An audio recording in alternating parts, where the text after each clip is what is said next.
Hello प्यारे बच्चों, booster classes में आप सभी का स्वागत है। आज हम लोग पढ़ने वाले हैं संधारित्र और धारिता के बारे में। पूरा का पूरा चैप्टर ही क्लियर कर देंगे और परीक्षा से पहले हमारा प्रयास यह है कि पूरा आपका कोर्स कंप्लीट हो जाए। तो चलिए सबसे पहले हम लोग स्टार्ट करेंगे मुक्त इलेक्ट्रॉन और बद्ध इलेक्ट्रॉन के बारे में पहले समझेंगे। तो हम लोग जानते हैं जो परमाणु होता है उसके केंद्रीय भाग में नाभिक होता है और नाभिक कैसा होता है, धनावेशित होता है। इसमें प्रोटॉन होते हैं और न्यूट्रॉन होते हैं और जो धनावेश होता है वह इसमें उपस्थित प्रोटॉनों के कारण होता है। लेकिन इसके चारों तरफ जो इलेक्ट्रॉन होते हैं वह विभिन्न कक्षाओं में चक्कर लगाते रहते हैं। तो जो इलेक्ट्रॉन नाभिक से नज़दीक होते हैं उस पर नाभिक द्वारा लगाया जाने वाला जो बल का मान होता है, जो विद्युत बल होता है, वह अधिक होता है। लेकिन जो इलेक्ट्रॉन दूर होते हैं उन पर लगने वाला बल का मान बहुत कम होता है। और जब ये बल का मान बहुत कम होगा तो इलेक्ट्रॉन अपनी कक्षा को छोड़कर धातु की परिसीमा में इधर उधर गति कर पाएंगे। और जब ये गति कर पाएंगे तो आवेश एक स्थान से दूसरे स्थान तक प्रवाहित हो सकता है, स्थानांतरित हो सकता है, जिसकी वजह से चालकों में धारा प्रवाहित की जा सकती है। तो जिसमें मुक्त इलेक्ट्रॉन अधिक होते हैं उन्हें चालक कहते हैं, क्योंकि इनमें धारा को आसानी से प्रवाहित किया जा सकता है। एक स्थान से दूसरे स्थान तक आवेश को स्थानांतरित किया जा सकता है। तो इस आधार पर हम लोग कह सकते हैं कि वे इलेक्ट्रॉन जो अपनी कक्षा को छोड़कर धातु की परिसीमा में गति करने के लिए स्वतंत्र होते हैं उन्हें मुक्त इलेक्ट्रॉन कहते हैं। और जो इलेक्ट्रॉन नाभिक से दृढ़ता से बंधे होते हैं उन्हें बद्ध इलेक्ट्रॉन कहते हैं या बद्ध आवेश कहते हैं। हो गया क्लियर। अब इसके आधार पर हम लोग पूरे पदार्थ को दो भागों में विभाजित कर सकते हैं। एक होता है चालक और दूसरे होते हैं अचालक। तो वे पदार्थ जिसमें आसानी से धारा प्रवाहित कर सकते हैं उन्हें चालक कहते हैं। जैसे लोहा हो गया, कापर हो गया, चांदी हो गया, जितनी भी धातुएं होती हैं सभी के सभी चालक होते हैं। हो गया क्लियर। और इसमें चालकता क्यों पाई जाती है? क्योंकि जो चालक होते हैं उनमें मुक्त इलेक्ट्रॉनों की संख्या अधिक मात्रा में होती है, पर्याप्त मात्रा में होती है, जिसकी वजह से आवेश को हम लोग एक स्थान से दूसरे स्थान तक प्रवाहित कर सकते हैं, स्थानांतरित कर सकते हैं। तो यह क्लियर हो गया। तो चालक में मुक्त इलेक्ट्रॉन पर्याप्त मात्रा में होने के कारण आवेश को सुगमता से आसानी से प्रवाहित किया जा सकता है। जैसे इसमें एग्जाम्पल में क्या बताए थे, आयरन हो गया, फिर उसी तरह से सिल्वर हो गया, कापर हो गया, उसी तरह से फिर गोल्ड भी हो सकता है। ऐसे ही जो पारा होता है उसमें भी हम लोग धारा प्रवाहित कर सकते हैं। इसी तरह से ग्रेफाइट में भी धारा प्रवाहित किया जा सकता है। हो गया क्लियर। चलिए हम लोग आगे बढ़ेंगे। अब हम लोग देखेंगे अचालक पदार्थ या परावैद्युत पदार्थ। तो अचालक या परावैद्युत एक ही पदार्थ को कहते हैं। मतलब इनमें क्या होता है कि जो इलेक्ट्रॉन होते हैं वो नाभिक से दृढ़ता से बंधे होते हैं। जब इलेक्ट्रॉन दृढ़ता से बंधे होंगे नाभिक के द्वारा तो ये अपने धातु की परिसीमा में गति करने के लिए स्वतंत्र नहीं होंगे। जब इलेक्ट्रॉन ही नहीं होंगे स्वतंत्र गति करने के लिए तो हम लोग आवेश को एक स्थान से दूसरे स्थान तक प्रवाहित नहीं कर पाएंगे, जिसकी वजह से इसमें आसानी से धारा प्रवाहित नहीं हो पाएगी। अब एग्जाम्पल के रूप में अगर देखा जाए तो जो लकड़ी होता है, प्लास्टिक होता है, ये सब क्या है, ये सभी अचालक पदार्थ हैं या परावैद्युत पदार्थ हैं। हो गया क्लियर। चलिए अब हम लोग और आगे बढ़ेंगे। इसके बाद से हम लोग देखेंगे परावैद्युत के प्रकार कितने होते हैं। जो परावैद्युत है वो कितने प्रकार के होते हैं। तो ये दो प्रकार के होते हैं। एक होता है अध्रुवी और दूसरा होता है ध्रुवी। अध्रुवी मतलब क्या होता है, जिनमें ऋणावेश और धनावेश के केंद्र होते हैं वो संपाती होते हैं। जैसे यहाँ पर मान लीजिए कोई धन का, या मान लीजिए एक पूरा नाभिक है, अगर इसके चारों तरफ इलेक्ट्रॉन चक्कर लगाएंगे तो ये अध्रुवी होगा। क्यों? क्योंकि धनावेश का भी केंद्र वही है और ऋणावेश का भी केंद्र वही है। तो जब धनावेश और ऋणावेश दोनों के केंद्र संपाती होते हैं तो उन्हें क्या कहेंगे, अध्रुवी कहेंगे। और इनमें क्या होता है, इनमें जो ऐसे जो अणु होते हैं उनमें दोनों परमाणु समान प्रकार के होते हैं। जैसे हाइड्रोजन हो गया, इसी तरह से नाइट्रोजन हो गया, ऑक्सीजन हो गया, सभी क्या है, अध्रुवी परावैद्युत है। इसी तरह से अगर ध्रुवी की बात की जाए तो इसमें धनावेश और ऋणावेश के केंद्र संपाती नहीं होते। एक बात और है इसमें कि जो अध्रुवी होते हैं उनका जो द्विध्रुव आघूर्ण होता है वो हमेशा शून्य के बराबर होता है। यानी यहाँ पर जो द्विध्रुव आघूर्ण P का मान होगा वह शून्य के बराबर होगा। लेकिन जो ध्रुवी होते हैं उनमें द्विध्रुव आघूर्ण का मान शून्य के बराबर नहीं होगा। या तो यह निगेटिव में हो सकता है या पॉजिटिव में हो सकता है, लेकिन शून्य नहीं होगा। और इसके जो केंद्र होते हैं यानी धनावेश और ऋणावेश के जो केंद्र होते हैं वो संपाती नहीं होते हैं। एक जगह धनावेश होगा तो दूसरे जगह ऋणावेश होगा। जैसे अगर इसको देखा जाए तो यहाँ पर अगर धनावेश है तो धनावेश का केंद्र यहाँ पर होगा और ऋणावेश का केंद्र यहाँ पर होगा, जिसकी वजह से इसको हम लोग ध्रुवी मानते हैं, पोलर मानेंगे इसको। जैसे अगर एग्जाम्पल देखा जाए तो HCl हो गया। HCl क्या है, ध्रुवी परावैद्युत है, क्योंकि इसमें जो धनावेश होगा वह इधर होगा और जो ऋणावेश होगा वह इधर होगा। तो धनावेश इधर है, ऋणावेश इधर है, जिसकी वजह से दोनों ध्रुव अलग अलग हैं। लेकिन इनमें जो ध्रुव हैं वो दोनों अलग नहीं है। जैसे अगर इसको हम लोग ऐसे बनाएं तो यहाँ पर H हो गया, यहाँ पर H हो गया, और चूंकि इसमें आवेश का शिफ्ट नहीं होता है, इलेक्ट्रॉन का शिफ्ट नहीं होता है, जिसकी वजह से यहाँ पर दोनों ध्रुव अलग अलग दिखाई नहीं देते, यानी यहाँ पर प्लस और यहाँ पर माइनस नहीं आएगा, या यहाँ पर प्लस और यहाँ पर माइनस नहीं आएगा। लेकिन यहाँ पर हम लोग क्या देख रहे हैं, एक तरफ प्लस हो गया, दूसरी तरफ माइनस हो गया। इसमें दोनों ध्रुव अलग अलग होंगे, अलग अलग स्थानों पर होंगे। लेकिन जो अध्रुवी होते हैं उनमें दोनों ध्रुवों का अस्तित्व नहीं होता, यानी प्लस माइनस अलग नहीं होते हैं। हो गया क्लियर? चलिए आगे बढ़ते हैं। अगला पॉइंट है परावैद्युत का ध्रुवण। और परावैद्युत का ध्रुवण कैसे होगा? जैसे मान लीजिए कोई परावैद्युत पदार्थ है, और परावैद्युत में हम लोग जानते हैं कि जो केंद्र होता है वह बीच में होता है और इसके चारों तरफ इलेक्ट्रॉन चक्कर लगाते हैं। अब इसको अगर हम लोग किसी वैद्युत क्षेत्र में रख दें, अगर यहाँ पर हम लोग वैद्युत क्षेत्र में रख दें और इधर हम लोग धन प्लेट रख दें और यहाँ पर ऋण प्लेट रख दिया जाए, इधर पॉजिटिव कर दिया जाए और इधर नेगेटिव कर दिया जाए, तो हम लोग जानते हैं कि इसमें क्या होगा, इन दोनों प्लेटों के बीच में एक विद्युत क्षेत्र उत्पन्न होगा। और विद्युत क्षेत्र में हमेशा धनावेश विद्युत क्षेत्र की दिशा में शिफ्ट होता है, या ऐसे कह सकते हैं कि ये जो धनावेश होगा वो हमेशा ऋण प्लेट की तरफ आकर्षित होगा, और जो ऋणावेश होगा वो हमेशा धन प्लेट की तरफ आकर्षित होगा, जिसकी वजह से एक तरफ ऋण हो जाएगा और दूसरी तरफ धन हो जाएगा। एक तरफ पॉजिटिव हो गया, दूसरी तरफ निगेटिव हो गया। अभी तक यहाँ पर क्या हुआ था कि पॉजिटिव और निगेटिव के दोनों के केंद्र संपाती थे, लेकिन यहाँ पर जब ध्रुवण कराते हैं, यानी इनको विद्युत क्षेत्र में रखते हैं, तब क्या होता है, जो प्लस होता है वह माइनस की तरफ आकर्षित हो जाता है और जो माइनस होता है वह प्लस की तरफ आकर्षित हो जाता है, जिसकी वजह से दोनों ध्रुव अलग अलग हो जाते हैं और इसी को हम लोग ध्रुवण कहते हैं, यानी परावैद्युत का ध्रुवण कहा जाएगा। हो गया क्लियर? चलिए और आगे हम लोग बढ़ेंगे। अगला टॉपिक है परावैद्युत का भंजन। अभी हम लोग देखे थे कि जब किसी परावैद्युत को किसी विद्युत क्षेत्र में रखते हैं तो उनका ध्रुवण होता है, यानी एक तरफ पॉजिटिव हो जाएगा, दूसरी तरफ निगेटिव हो जाएगा, क्योंकि पॉजिटिव को निगेटिव वाला खींचने लगेगा और निगेटिव को पॉजिटिव वाला खींचने लगेगा, जिसकी वजह से पॉजिटिव और निगेटिव दोनों अलग अलग दिखेंगे। लेकिन अगर हम लोग विद्युत क्षेत्र की तीव्रता को धीरे धीरे बढ़ाते जाए तो क्या होगा कि जो इलेक्ट्रॉन चक्कर लगा रहे होंगे कक्षा में, वह उसमें से निकलना प्रारंभ कर देंगे, यानी अपनी कक्षा को छोड़कर धन प्लेट की तरफ आकर्षित होने लगेंगे। इस घटना को हम लोग परावैद्युत का भंजन कहते हैं। भंजन क्यों होता है? क्योंकि परमाणु से इलेक्ट्रॉन निकलने लगते हैं, इसका विभाजन होने लगता है, नाभिक अलग होते हैं, अलग हो जाते हैं और इलेक्ट्रॉन अलग हो जाते हैं। इसको हम लोग क्या बोलेंगे? भंजन कहेंगे, क्योंकि इसमें इलेक्ट्रॉन और जो प्रोटॉन होते हैं वो अलग हो जाते हैं, इलेक्ट्रॉन और नाभिक अलग हो जाते हैं, आयनीकरण होना शुरू हो जाता है। हो गया क्लियर? चलिए और आगे हम लोग बढ़ेंगे। अगला पॉइंट है परावैद्युत सामर्थ्य।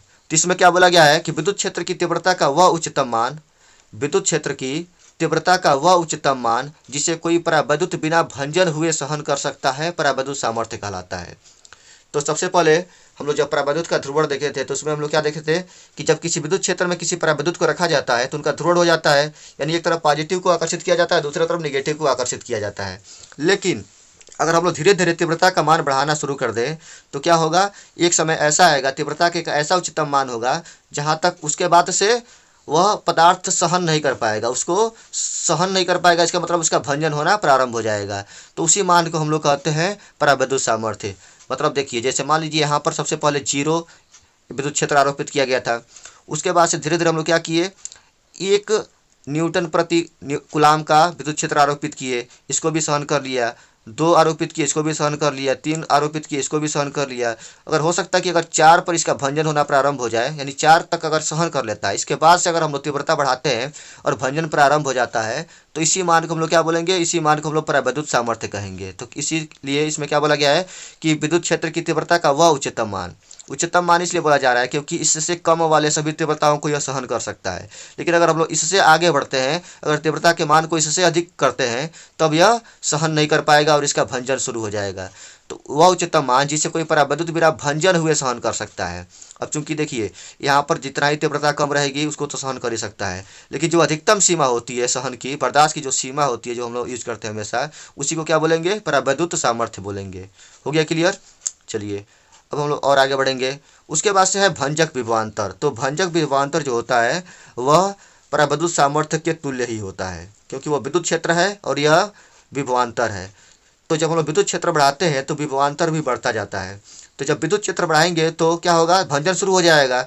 तो उसी विद्युत क्षेत्र के मान पर जो विभवांतर होगा उसी को हम लोग भंजक विभवांतर कहते हैं। अगर इसकी परिभाषा हम लोग पढ़ें तो इसमें क्या बोला गया है कि वह न्यूनतम विभवांतर जिस पर किसी परावैद्युत का भंजन होने लगता है, भंजक विभवांतर कहलाता है।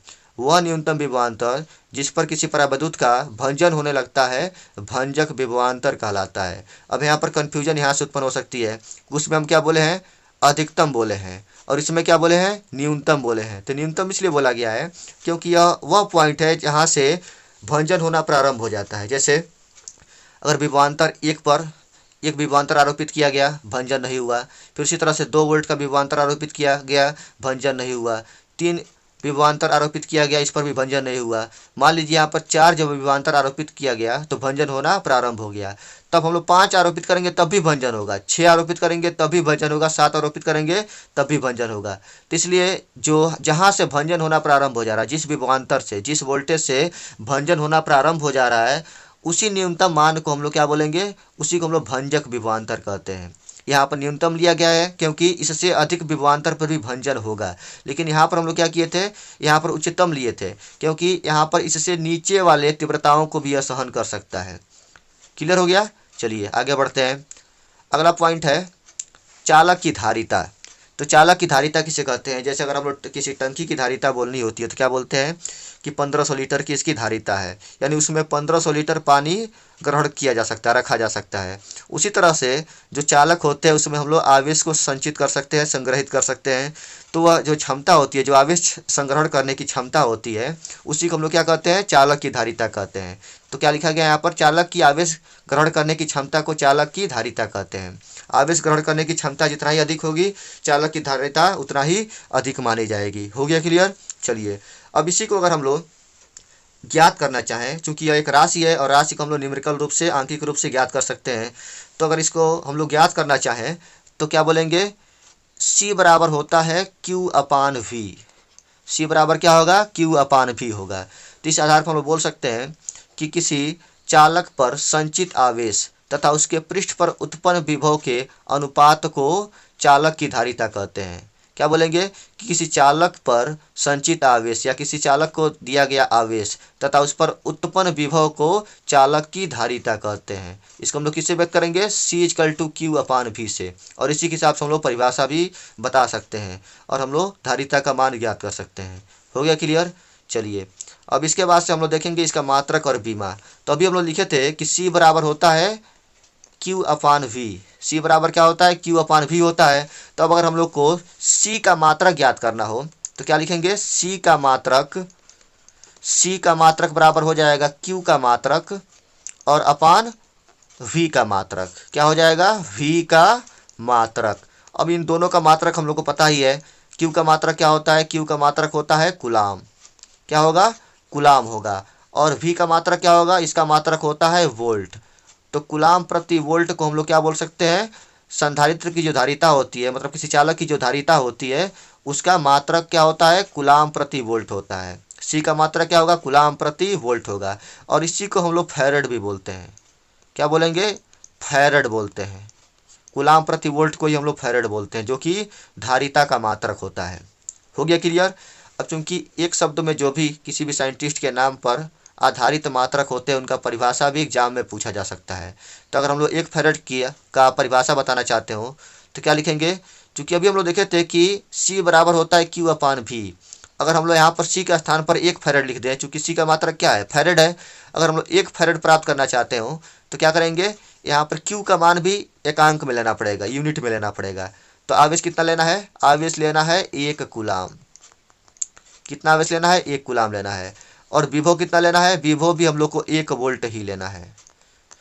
तो 1 फैरड बराबर क्या हो जाएगा, 1 कूलाम प्रति 1 वोल्ट। अब इसके आधार पर हम लोग परिभाषा कैसे बताएंगे 1 फैरड की, ऐसे बोलेंगे कि यदि किसी चालक को 1 कूलाम आवेश देने पर, यदि किसी चालक को 1 कूलाम आवेश देने पर उसके पृष्ठ पर 1 वोल्ट का विभवांतर उत्पन्न हो जाता है तो चालक की धारिता 1 फैरड होती है।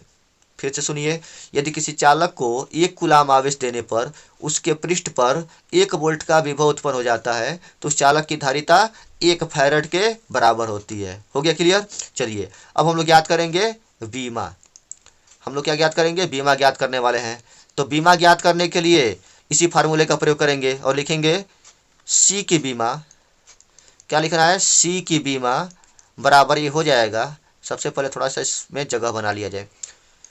तो यहाँ पर लिख सकते हैं हम लोग C की बीमा बराबर Q की बीमा अपान V की बीमा। अब इन दोनों की बीमा अगर लिख दें और इसको सॉल्व कर दें तो हम लोग सी की बीमा प्राप्त कर सकते हैं। यहाँ पर क्यू की बीमा क्या होगी, क्यू की बीमा हम लोग जानते हैं ए इंटू टी होता है। क्या होता है, ए इंटू टी। और वी की बीमा लिखना हो तो क्या करेंगे, वी की बीमा होती है एम एल स्क्वायर टी पर -3 और ए पर -1 होता है। हो गया क्लियर। अब इसको अगर हम लोग सॉल्व करेंगे तो क्या मिलेगा, सबसे पहले तो हम लोग m को ऊपर भेजेंगे और m पर पावर 1 है तो हो जाएगा यह m पर पावर हो जाएगा -1। और फिर l पर पावर कितना है, l पर पावर है 2 तो ये भी हो जाएगा -2। उसके बाद से t पर यहाँ पर -3 है और ऊपर 1 है, इन दोनों को जोड़ देंगे तो हो जाएगा। चूंकि -3 जब ऊपर जाएगा, जब इस t पर -3 को ऊपर लेकर जाएंगे तो कितना हो जाएगा, t पर पावर 4 हो जाएगा और यहाँ पर पावर 1 है, t पर पावर 3 हो जाएगा। तो यहाँ पर पावर 1 है और यहाँ पर 3 है, दोनों को जोड़ देंगे तो t रेज़ टू पावर हो जाएगा 4।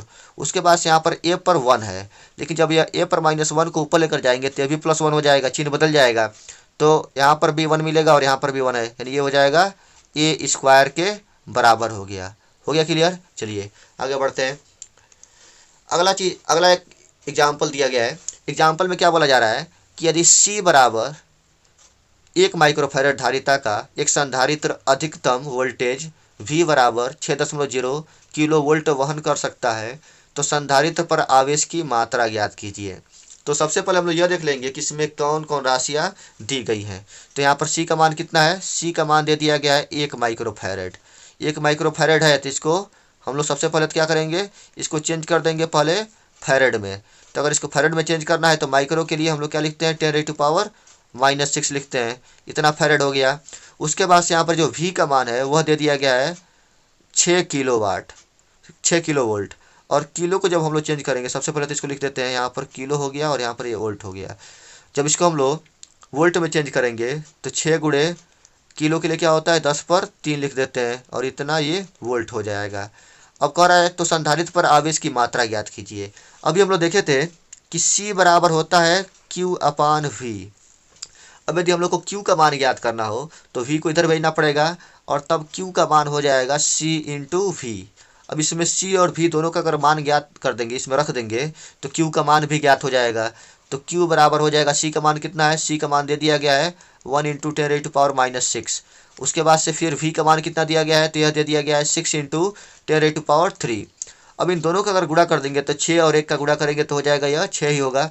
और फिर इंटू 10 रेज़ टू पावर -6 है और यहाँ पर +3 है, दोनों को हल करेंगे तो यहाँ पर आएगा -3, -6 और +3 कितना होगा, -3 हो जाएगा। और यह इतना कूलाम आवेश के बराबर हो जाएगा। अगर हम लोग चाहें तो 10 रेज़ टू पावर जो -3 है इसको हम लोग मिली में चेंज कर सकते हैं। तो यहाँ पर हम लोग क्या लिख सकते हैं, ये हो जाएगा 6 और ये हो जाएगा मिली कूलाम के बराबर हो जाएगा। हो गया क्लियर, यही आंसर होगा हम लोग का। चलिए आगे बढ़ते हैं। अगला पॉइंट है, हाँ अगला पॉइंट है विलगित गोली चालक की धारिता। यानी अगर कोई ऐसा गोली चालक है जो कि अन्य चालकों से अलग है तो इसको हम लोग क्या बोलेंगे, विलगित गोली चालक। और इसकी धारिता हम लोग ज्ञात करने वाले हैं। तो इस समय हम लोग चूंकि हम लोग का ध्यान इस फार्मूले पर रहेगा कि C बराबर होता है Q/V। तो Q का मान तो यहाँ पर दिया रहेगा, यानी किसी भी गोली चालक पर आवेश की मात्रा तो हम लोग को ज्ञात होगी, लेकिन हम लोग क्या करना है, V का मान ज्ञात करना है। तो मान लीजिए यहाँ पर जो गोली चालक है उसकी त्रिज्या कितनी है, R है। त्रिज्या कितनी है, R है। तो अगर हम लोग को आवेश मिल गया हो तो हम लोग यह ज्ञात कर सकते हैं कि इसके पृष्ठ पर विभव का मान कितना होगा। लिखेंगे चालक के पृष्ठ पर विद्युत विभव। क्या ज्ञात करने वाले हैं हम लोग, विद्युत विभव का मान पहले ज्ञात करने वाले हैं। तो विद्युत विभव बराबर हम लोग पहले से पढ़ चुके हैं, किसी गोली चालक के लिए V बराबर होता है 1/4 पाई एप्सिलॉन नॉट और Q/ या R के बराबर होता है। यहाँ पर त्रिज्या R है तो क्या लेंगे, R के बराबर यहाँ पर लिखेंगे Q/R के बराबर यहाँ पर V का मान लिख देंगे, यानी V = हो जाएगा 1/4 पाई एप्सिलॉन नॉट Q/R। यहाँ तक क्लियर हो गया। अब हम लोग धारिता ज्ञात करने वाले हैं। तो चालक की जो धारिता होगी किसके बराबर होगी, चालक की धारिता C बराबर होता है Q/V। चूँकि हम लोग पहले से ही देख चुके थे कि यहाँ पर Q की ज़रूरत है और V की ज़रूरत है। तो Q तो हम लोग को दिया गया था, लेकिन V का मान हम लोग यहाँ से अभी ज्ञात कर चुके हैं। तो अगर V का मान इसमें रख दिया जाए तो C = क्या हो जाएगा, C = हो जाएगा, Q का मान कितना था, Q का मान तो वही रहने देंगे, तो यहाँ पर Q ही लिखा जाएगा, लेकिन V का मान हो जाएगा 1/4 4πε0 कैपिटल Q अपान R। यहाँ पर Q से Q कैंसिल हो गया, और यहाँ पर अगर हम C का मान लिखना चाहें तो C बराबर हो जाएगा, हाँ ये 4π जो 1/4πε0 है, यह पलट के हो जाएगा 4πε0, और यहाँ पर R बचा था तो R भी लिख देंगे, तो C इक्वल टू हो जाएगा, कितना होगा 4πε0 R के बराबर होगा। हो गया क्लियर। तो इस तरह से हम लोग गोली चालक की धारिता ज्ञात कर सकते हैं। गोली चालक की धारिता कितनी होती है, 4πε0 R के बराबर होता है।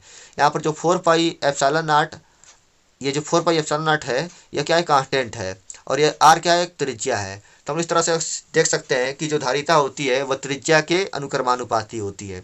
मतलब अगर किसी चालक की धारिता बढ़ानी हो तो उसकी त्रिज्या को बढ़ानी पड़ेगी, यानी जितना ही बड़ा चालक होगा उतना ही उसकी धारिता अधिक होगी। हो गया क्लियर। चलिए आगे बढ़ते हैं। हाँ, आगे एक न्यूमेरिकल दे दिया गया है। तो यहाँ पर दिया गया कि एक धातु के गोले को जिसकी त्रिज्या 1 सेंटीमीटर है, 1 कूलाम आवेश देने पर कितना विभव होगा। इसमें क्या बोला गया, इसकी त्रिज्या 1 सेंटीमीटर है और इसको 1 कूलाम आवेश दिया जा रहा है, तो कितना विभव होगा। तो सबसे पहले तो हम लोग यह देख लेंगे कि इसकी धारिता कितनी है। अगर त्रिज्या हम लोग को ज्ञात है तो अभी देखे थे धारिता इसका हम लोग ज्ञात कर सकते हैं। धारिता का मान कैसे ज्ञात करेंगे, तो अभी देखे थे कि C इक्वल टू होता है, C इक्वल टू क्या होगा, C इक्वल टू होता है 4πε0 R। अब यहाँ पर जो 4πε0 है उसका मान हम लोग क्या लिख सकते हैं, इसका मान लिख देंगे 1/9 × 10⁻⁹ और R का मान कितना है, यहाँ पर दे दिया गया 1 सेंटीमीटर, और जब हम लोग 1 सेंटीमीटर को बदलेंगे मीटर में तो हो जाएगा या कितना, ये हो जाएगा 1/100, या इसी को हम लोग लिख सकते हैं 1/100 को जब पलटेंगे तो ये 100 ऊपर चला जाएगा, तो हो जाएगा 100/9 × 10⁻9। अब इसको अगर हम लोग सॉल्व करेंगे तो C का मान ज्ञात किया जा सकता है, लेकिन इसके पहले अभी हम लोग इसको सरल नहीं करेंगे, सिंप्लीफाई नहीं करेंगे। अभी हम लोग क्या करना है, विभव का मान ज्ञात करना है। तो जब विभव का मान ज्ञात करना है तो हम जानते हैं कि C बराबर होता है Q/V। क्या होता है, C बराबर होता है Q/V। अब यहाँ से अगर हम लोग को V का मान ज्ञात करना हो तो क्या करेंगे, यहाँ पर हम लोग लिखेंगे Q/C, पाछांतर कर दिए, V इधर चला गया, C इधर चला गया, तो Q/C बन गया।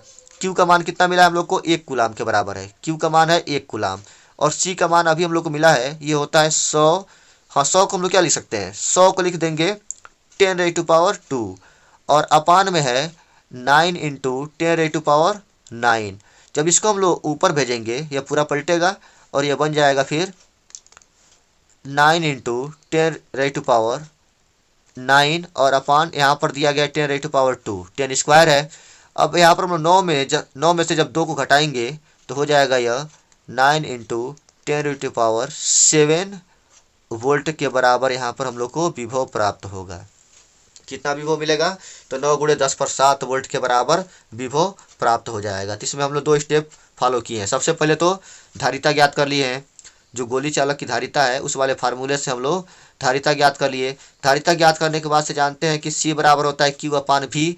यहाँ से हम लोग क्या करेंगे, V का मान ज्ञात करेंगे, और V का मान ज्ञात करने के लिए क्या किए हैं, Q/C कर दिए, पाछांतर कर दिए, तो V इधर चला गया है। यहाँ पर चूंकि हर में है तो यह अंश में चला जाएगा, और जो अंश में है वह हर में आ गया, तो Q/C हो गया। Q का मान रख दिए 1, क्योंकि यहाँ पर हम लोग को 1 कूलाम आवेश दिया गया था, और C का मान हम लोग अभी ज्ञात किए थे, इसके बराबर होता है। यही सब मान रखने के बाद से जब हल किया गया तो यह 9 × 10⁻7 वोल्ट के बराबर हमारा आंसर प्राप्त हो गया। हो गया क्लियर। चलिए आगे बढ़ते हैं।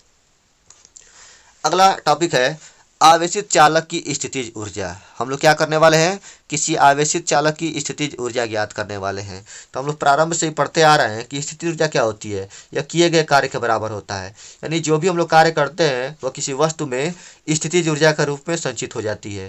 जैसे अगर हम लोग स्प्रिंग की बात करें तो जब स्प्रिंग को दबाया जाता है तो स्प्रिंग पर कार्य करना पड़ता है, जब स्प्रिंग पर कार्य करेंगे तो उसमें स्थितिज ऊर्जा आ जाएगी और यह स्प्रिंग वापस किसी वस्तु को ढकेल सकता है। इसी तरह से जब हम लोग आवेशित करते हैं किसी चालक को तो इसमें भी हम लोग को कार्य करना पड़ता है। कैसे कार्य करना पड़ता है समझा जाए पहले। जैसे यहाँ पर मान लीजिए कोई वस्तु है और इस पर कोई आवेश नहीं था, यहाँ पर कोई आवेश नहीं था। अब हम लोग क्या किए हैं कि किसी तार द्वारा इसको आवेशित करने का प्रयास कर रहे हैं। क्या करेंगे, किसी तार द्वारा इसको हम लोग आवेशित करने का प्रयास करेंगे। तो चूंकि आवेश जो होगा वो सतत तो होगा नहीं, मतलब एक ही बार में तो हम लोग आवेश को इस पर निक्षेपित कर नहीं सकते हैं। तो क्या होगा, यह हम लोग यह मान सकते हैं कि अलग अलग खंडों के रूप में आवेश को इस पर संचित किया जा रहा है। तो जो पहला खंड आएगा आवेश का, उसका विरोध करने वाला तो कोई नहीं होगा। जैसे मान लो यहाँ पर कोई आवेश है, इस आवेश को जब हम लोग यहाँ पर लेकर आएंगे तो इसका विरोध करने वाला कोई नहीं है। यह आवेश यहाँ पर आ गया। अब क्या होगा, जो दूसरा खंड आएगा आवेश का, जो दूसरा एक तरह समझ लीजिए कि जो दूसरा खेप आएगा, उसके लिए क्या होगा, ये जो पहले वाला आवेश होगा उसको प्रतिकर्षित करेगा। क्योंकि ऐसा तो है नहीं कि एक बार प्लस आवेश रखेंगे दूसरी बार माइनस रखेंगे कि आकर्षित करे।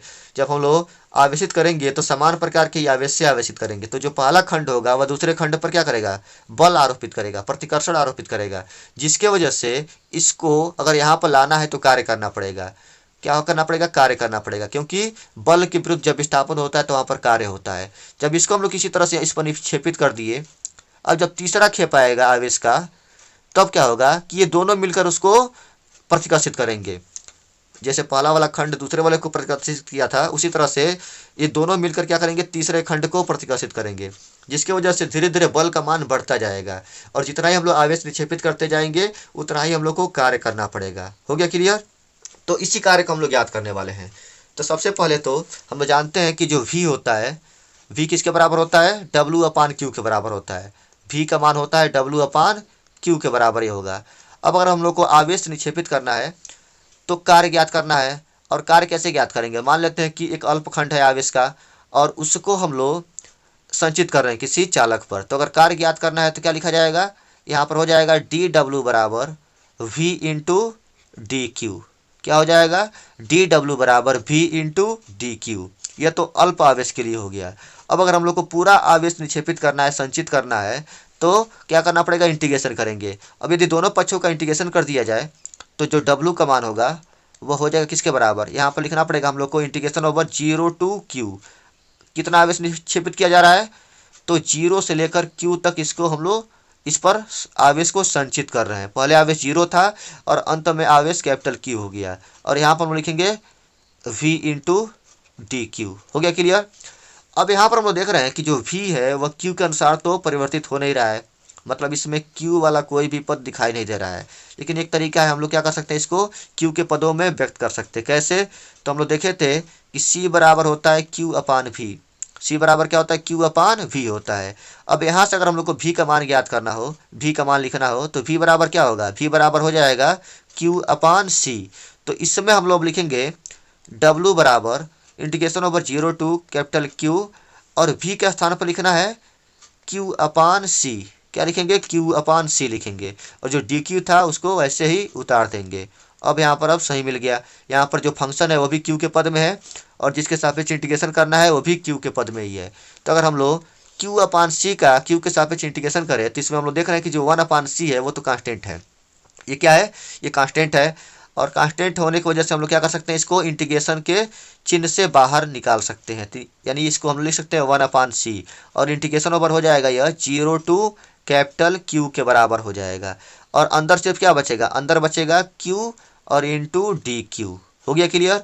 अब यदि हम लोग Q का इंटीग्रेशन करते हैं तो किस रूप का है, यह है x⁴n के रूप का।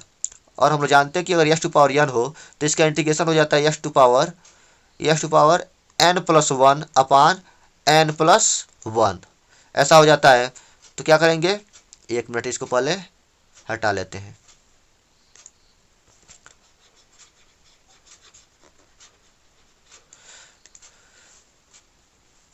अब यहाँ पर हम लोग क्या करेंगे, जब Q का इंटीग्रेशन करेंगे तो Q पर पावर 1 है, और जब हम लोग 1 में एक और जोड़ देंगे तो हो जाएगा 2, और 2 से ही भाग करना पड़ेगा। तो W = हो जाएगा 1/C, और जब Q का इंटीग्रेशन करेंगे तो यहाँ पर मिलेगा हम लोग को Q²/2। क्या मिलेगा, Q²/2, और यहाँ पर लिमिट है 0 टू कैपिटल Q। अब क्या करना है, जो 1/2 है इसको बाहर कर लेंगे, और जब इसको बाहर किया जाएगा तो W = हो जाएगा 1/C, और यहाँ पर हम लोग क्या लिख सकते हैं, 1/C नहीं 1/2C लिख लेते हैं। क्या हो जाएगा, 1/2C, और इंटू यहाँ पर हो जाएगा Q² में पहले हम लोग अपर लिमिट रखेंगे, अपर लिमिट, और उसके बाद से माइनस करके लोअर लिमिट लिख दिया जाएगा। तो जब हम लोग अपर लिमिट लिखेंगे तो ये हो जाएगा क्यू स्क्वायर, और माइनस जब लोअर लिमिट रखेंगे तो यहाँ पर हो जाएगा जीरो का स्क्वायर जीरो ही होगा, तो जीरो वाले पद को छोड़ देंगे और यहाँ पर हम लोग को मिल जाएगा W equal to half capital Q upon C. क्या हो जाएगा? Half capital Q upon C के बराबर डब्ल्यू का मान होगा। लेकिन यह डब्ल्यू है, अभी यह कार्य है, यह स्थितिज ऊर्जा नहीं है। तो हम लोग को क्या करना है? अभी स्थितिज ऊर्जा ज्ञात करना है। तो जानते हैं कि जो स्थितिज ऊर्जा होती है वह किए गए कार्य के बराबर ही होता है, यानी u का मान किसके बराबर होगा? u का मान w के ही बराबर होता है। और w का मान हम लोग क्या ज्ञात किए थे? w का मान ज्ञात किए हैं हाफ, यहाँ पर क्यू स्क्वायर है, एक मिनट, यहाँ पर क्यू स्क्वायर छूट गया था।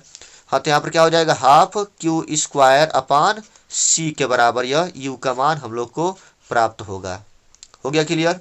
चलिए अब हम लोग देखेंगे कि इसको अन्य पदों में कैसे व्यक्त करें। जैसे यहाँ पर q और c के पद में तो हो गया, अगर हम लोग अन्य पदों में जैसे v के पद में, c के पद में अगर व्यक्त करना चाहते हैं, या q और v के पद में व्यक्त करना चाहते हैं, तो तब भी हम लोग क्या कर सकते हैं? इसको परिवर्तित कर सकते हैं। जैसा कि हम लोग जानते हैं कि जो c होता है किसके बराबर होता है? c बराबर होता है q अपान v के। c बराबर क्या होता है? q अपान v। अब इस मान को अगर हम लोग इसमें रख दें तो क्या मिलेगा? तब हम लोग को मिल जाएगा u इक्वल टू 1/2, और यहाँ पर क्यू स्क्वायर है, और नीचे हम लोग को क्या मिला है? नीचे c का मान हम लोग रख सकते हैं q अपान v। ये कितना हो जाएगा? q अपान v को यहाँ पर हम लोग रख सकते हैं। तो एक q से एक q कट जाएगा, ऊपर q बचेगा, और नीचे से जो v जा रहा है उसमें इसका गुणा हो जाएगा। तो u इक्वल टू हो जाएगा हाफ क्यू v, यानी एक फार्मूला और मिल गया जिसमें q और v है, और इस पद में भी हम लोग u का मान ज्ञात कर सकते हैं। इसमें q और c के पद में ज्ञात किया गया है, इसमें q और v के पद में ज्ञात किया गया है। इसी तरह से हम लोग c और v के पद में भी u का मान ज्ञात कर सकते हैं। कैसे ज्ञात करेंगे? तो यहाँ पर q का मान हम लोग लिख सकते हैं, q बराबर क्या लिखेंगे? q बराबर लिख सकते हैं cv। क्या लिखेंगे? q बराबर, इस फार्मूले से हम लोग देख सकते हैं cv हो जाएगा, q बराबर हो जाएगा cv, c और v का गुणा हो जाएगा। अगर इस मान को हम लोग रखें इसमें, तब क्या होगा? यही पर रख लेते हैं, तब यहाँ पर लिखा जाएगा u equal to half, q के स्थान पर क्या लिखना है? cv लिखना है, और इंटू पहले से भी v यहाँ पर था। अगर इसको हम लोग हल करते हैं तो u बराबर हो जाएगा हाफ cv स्क्वायर। क्या हो जाएगा? हाफ cv स्क्वायर के यह बराबर होगा। तो अगर हम लोग को q और c का मान ज्ञात करना है, ज्ञात हो, यानी अगर हम लोग को आवेश और धारिता ज्ञात हो, तो हम लोग इस फार्मूले का प्रयोग करेंगे। अगर आवेश और विभवांतर ज्ञात हो तो इस फार्मूले का प्रयोग करेंगे। अगर धारिता और विभवांतर ज्ञात हो तो हम लोग इस फार्मूले का प्रयोग कर सकते हैं। हो गया क्लियर? चलिए आगे बढ़ते हैं। आगे इस पर हम लोग एग्जाम्पल देखेंगे। इस एग्जाम्पल में दिया गया है कि एक संधारित्र को जिसकी धारिता 100 माइक्रोफैरड है, तो पहले जो भी राशि दिया गया उसको हम लोग लिखते हुए चलेंगे। तो c का मान कितना है? धारिता का मान कितना है? धारिता का मान है 100 माइक्रोफैरड। ये 100 माइक्रोफैरड के बराबर है। इसको जब हम लोग फैरड में चेंज करेंगे तो हो जाएगा यह 100, और माइक्रो के स्थान पर क्या लिखते हैं? 10⁻⁻6 से गुणा कर देते हैं, और ये इसके फैरड के बराबर हो जाएगा। हो गया क्लियर? कर इसको 200 वोल्ट तक आवेशित किया गया है, यानी यहाँ पर विभवांतर का मान कितना है? विभवांतर का मान है 200 वोल्ट। कितना वोल्ट है? 200 वोल्ट के बराबर है। फिर उसे कह रहा है कि इसे 2 ओम के प्रतिरोध द्वारा विसर्जित करने पर उत्पन्न हुई ऊष्मा की गणना कीजिए। तो सबसे पहले तो हम लोग यह देख लेंगे कि इसमें ऊर्जा कितनी पहले संचित हुई थी, यानी स्थितिज ऊर्जा कितनी थी। तो स्थितिज ऊर्जा ज्ञात करने के लिए हम लोग देखे थे कि अगर c और v का मान ज्ञात हो तो u बराबर होता है, u का मान कितना हो जाएगा? इसका मान होता है हाफ cv स्क्वायर के बराबर होता है। किसके बराबर होगा? हाफ cv स्क्वायर के बराबर होगा। अब यहाँ पर हम लोग लिखेंगे हाफ तो रहेगा ही, c का मान कितना था? इसका मान है 100 और 10⁻⁻6 है। और उसके बाद से v का मान कितना है? तो यहाँ पर दे दिया गया है 100, और 100 का स्क्वायर कर देंगे। अब इसको अगर हम लोग सॉल्व करेंगे तो हो जाएगा यह 1/2 है, और 100 और यहाँ पर 10⁻⁻6 का गुणा कर देंगे तो कितना हो जाएगा? यह 10⁻⁻4 होगा, क्योंकि यहाँ पर +2 पावर मिलेगा। अगर इसको हम लोग 10 के घात के रूप में व्यक्त करें तो यह 10⁻2 मिलेगा, और यहाँ पर 10⁻6 है, तो +2 और -6 कितना होगा? -4 के बराबर होगा। और यहाँ पर जो 100 है, इसको अगर हम लोग 2 बार गुणा कर दें, स्क्वायर कर दे, तो 10,000 के बराबर होगा। और 10,000 को हम लोग क्या लिख सकते हैं? 10,000 को लिख सकते हैं 10⁻4। अब यहाँ पर -4 है और यहाँ पर +4 है, तो क्या हो जाएगा 10⁻⁻0 हो जाएगा। और 10⁻⁻ जब 0 होगा तो इसका मान 1 होता है। तो यहाँ पर सिर्फ हम लोग के पास क्या बचा है, सिर्फ हम लोग के पास यहाँ पर 1/2 बचा है, जिसको अगर हम लोग डेसिमल में व्यक्त करें तो कितना हो जाएगा, डेसिमल में इसका मान हो जाएगा 0.5 के बराबर। यानी ऊर्जा जो है, जो स्थिति ऊर्जा है वह 0.5 के बराबर है। चलिए अब हम लोग को यह देखना है कि अगर 2 ओम के प्रतिरोध द्वारा इसको विसर्जित किया जाए तो कितनी ऊष्मा उत्पन्न होगी। तो यहाँ पर हम लोग को ध्यान यह देना है कि 2 ओम से हम लोग को कोई मतलब नहीं है। अब किसी भी ओम के प्रतिरोध से अगर हम लोग इसको विसर्जित करेंगे तो ऊष्मा 0.5 जूल के बराबर ही विसर्जित होगी, उत्पन्न होगी। क्यों? क्योंकि इसमें इतना ही ऊर्जा संचित थी और कितने मतलब किसी भी ओम से अगर हम लोग प्रवाहित करेंगे तो इतना ही ऊष्मा मुक्त भी होगी। जितनी ऊर्जा इसमें पहले से थी उतना ही ऊष्मा के रूप में मुक्त होगी। हो गया क्लियर? तो यहाँ पर हम लोग को यही आंसर मिल जाएगा। चलिए अगला एग्जाम्पल देखते हैं या अगला टॉपिक देखते हैं। हाँ, आगे अगला टॉपिक है कि आवेशित चालकों के संयोजन पर आवेशों का पुनर्वितरण एवं ऊर्जा हानि। यानी अगर हम लोग 2 चालकों को जोड़ देते हैं तो यह तो पता ही है कि अगर विभवांतर दोनों का समान नहीं, यानी दोनों के पृष्ठ पर विभव का मान समान नहीं है तो आवेश का हस्तांतरण होगा। और आवेश का हस्तांतरण तब तक होता है जब तक कि दोनों का विभव समान न हो जाए। अगर हम लोग इसको व्यवहारिक एग्जाम्पल से समझे, अगर हम लोग किसी अन्य एग्जाम्पल से इसको समझना चाहें तो मान लीजिए यहाँ पर 2 पानी की टंकी है। यहाँ पर क्या है, 2 पानी की टंकी है। एक टंकी यहाँ पर है जिसमें यहाँ तक पानी भरा हुआ है, यानी इसमें ऊंचाई अधिक है। और दूसरा पानी का टंकी है, इसमें पानी का तल जो है वह नीचे है, इसमें यहाँ तक पानी भरा हुआ है। अब यदि हम लोग इसको पाइप से जोड़कर अगर टोटी को ऑन कर दें तो क्या होगा, तब यहाँ पर हम देखेंगे कि जो पानी का प्रवाह होगा, यानी इसमें से इसमें पानी प्रवाहित होगा। और कब तक प्रवाहित होगा, जब तक कि दोनों का तल बराबर न हो जाए। हाँ, यहाँ पर इस बात पर ध्यान देना है कि इसमें तल बराबर देखना है, ऊंचाई बराबर देखनी है। यह नहीं देखना है कि पानी बराबर हो सकता है कि पानी इसमें से इसमें जब जाए तो इसमें पानी की मात्रा कम भी हो सकती है और इसमें अधिक भी हो सकती है। लेकिन क्या होगा, यह साम्य अवस्था में तब आएगा, यानी पानी का प्रवाह तब रुकेगा जब दोनों का ही तल बराबर हो जाए। हो गया क्लियर? ये वाली बात क्लियर हो गई। तो अब इस पर अब देखते हैं। उसी तरह से यहाँ पर जो यहाँ पर हम ऊंचाई देख रहे थे वही इसमें क्या होता है, विभव होता है। विभव क्यों होता है? क्योंकि हम लोग देखते हैं कि पानी का प्रवाह भी हमेशा ऊंचे तल से निम्न तल की तरफ होता है। यानी जहाँ पर ऊंचाई अधिक होगी वहाँ से पानी का प्रवाह, जहाँ पर ऊंचाई कम होगी उधर होगी। मतलब हमेशा ऊपर से नीचे की तरफ पानी का प्रवाह होता है। हो गया क्लियर? उसी तरह से जो आवेश का प्रवाह होता है हमेशा उच्च विभव से निम्न विभव की तरफ होता है। यानी जहाँ पर उच्च विभव होगा आवेश का प्रवाह हमेशा वहाँ से उस दिशा में होगा जहाँ पर विभव का मान कम होगा। जैसे यहाँ पर जहाँ पर पानी का तल अधिक था उधर से पानी का प्रवाह किधर हुआ था, जहाँ पर पानी का तल कम है उस दिशा में हुआ है। और तब तक यह पानी का प्रवाह होता रहेगा जब तक कि दोनों का तल बराबर ना हो जाए। हो गया क्लियर? एक और एग्जांपल समझ लेते हैं। अगर हम टेम्परेचर की बात करें तो हम जानते हैं कि अगर 2 वस्तुओं में टेम्परेचर समान ना हो, जैसे यहाँ पर मान लीजिए 2 वस्तु है और दोनों को संपर्क में लाया गया है, इसका टेम्परेचर 50 डिग्री सेल्सियस है और इसका टेम्परेचर 30 डिग्री सेल्सियस है। तो इसमें भी क्या होता है कि जब हम इसको संपर्क में लाते हैं तो इसमें ऊष्मा का प्रवाह होता है। ऊष्मा का प्रवाह तब तक होगा जब तक कि दोनों का टेम्परेचर बराबर ना हो जाए। हो गया क्लियर? जैसे तीनों एग्जाम्पल एक दूसरे के समतुल्य हैं।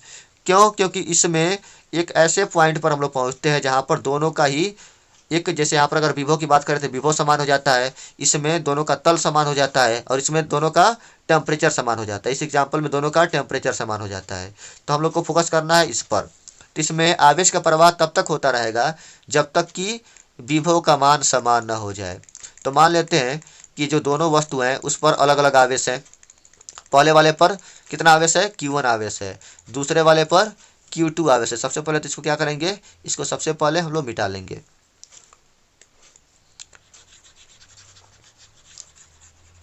हाँ, तो मान लेते हैं कि यहाँ पर आवेश Q1 है और यहाँ पर आवेश Q2 है और इस चालक की धारिता C1 है और इस चालक की धारिता C2 है। इस पर प्रारंभ में जो विभव का मान था वह V1 है और इस पर V2 है। लेकिन जब इसको हम लोग तार द्वारा जोड़ते हैं तो क्या होगा, आवेश का प्रवाह यहाँ से इधर होगा। अगर हम लोग यह मान लेते हैं कि यहाँ पर V1 का मान V2 से अधिक है, क्या मानेंगे कि V1 का मान V2 से अधिक है, यानी इसका विभवांतर इसके विभवांतर से अधिक है।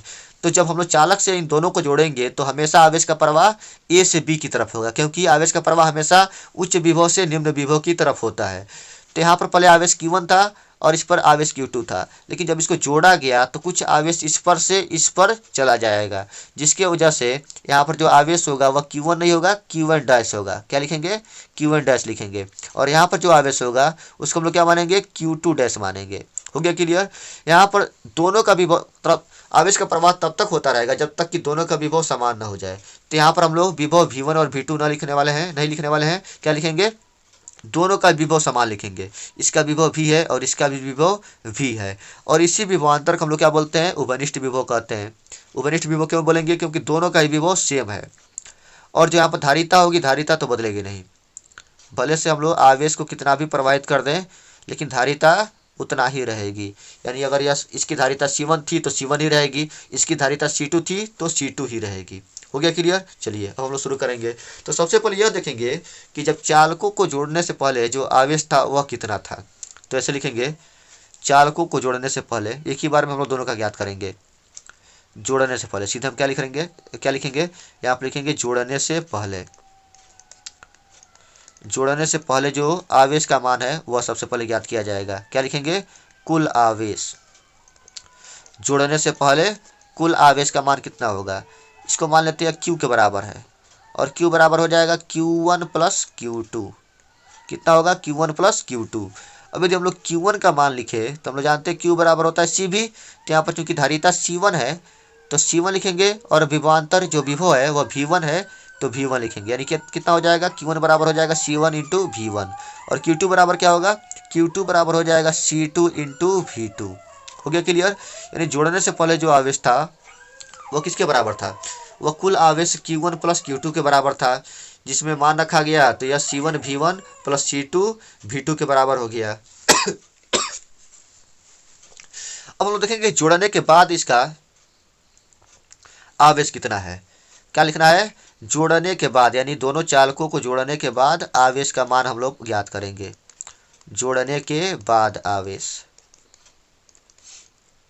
हाँ, यहाँ पर हम लोग क्या करने वाले हैं? आवेश का संरक्षण कराने वाले हैं। तो यहाँ पर हम लोग क्या करेंगे? Q डैश का मान ज्ञात करेंगे। Q डैश का मान क्या होगा? यह हो जाएगा Q1 dash plus Q2 dash के बराबर होगा। अब Q1 डैश का अगर मान ज्ञात किया जाए तो Q1 डैश का मान क्या होगा? C1 तो रहेगा ही, लेकिन इस बार विभव का मान V1 नहीं रहा, यहाँ पर V के बराबर हो गया है। दोनों का ही विभव समान हो गया है और दोनों विभव V के बराबर हैं। तो ये हो गया C1 इंटू V। उसके बाद से C2 तो रहेगा, लेकिन अब V2 नहीं लिखेंगे। क्या लिखेंगे? इस बार भी V ही लिखेंगे, क्योंकि दोनों का ही विभव समान है। तो यहाँ पर लिखेंगे C2 इंटू V। अब इन दोनों में से ही हम लोग V कॉमन ले सकते हैं। जब V कॉमन लेंगे तो यहाँ पर C1 बचेगा और यहाँ पर C2 बचेगा। तो लिख सकते हैं C1 प्लस C2 और इंटू V। हो गया क्लियर? लेकिन हम लोग आवेश संरक्षण के नियम से जानते हैं कि आवेश न तो उत्पन्न होता है और न ही नष्ट होता है। यानी जो आवेश होता है, अगर किसी निकाय का कुल आवेश की बात की जाए तो हमेशा यह नियत रहता है।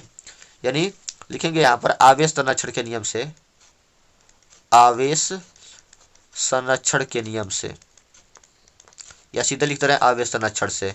आवेश संरक्षण से क्या होना चाहिए? जो Q डैश का मान है वह Q के ही बराबर होना चाहिए। भले से आवेश एक वस्तु से दूसरे वस्तु में स्थानांतरित हुआ है, लेकिन जो आवेश पहले था वही आवेश बाद में भी होना चाहिए। तो Q डैश का मान क्या होगा? Q डैश का मान अभी हम लोग याद किए थे, कितना है? C1 plus C2 into V। क्या लिखेंगे? C1 plus C2 into V। और Q का मान क्या है? Q का मान हम लोग क्या पढ़े थे? Q का मान अभी देखा गया है, एक मिनट, इसको हम लोग यही पढ़ाने देंगे।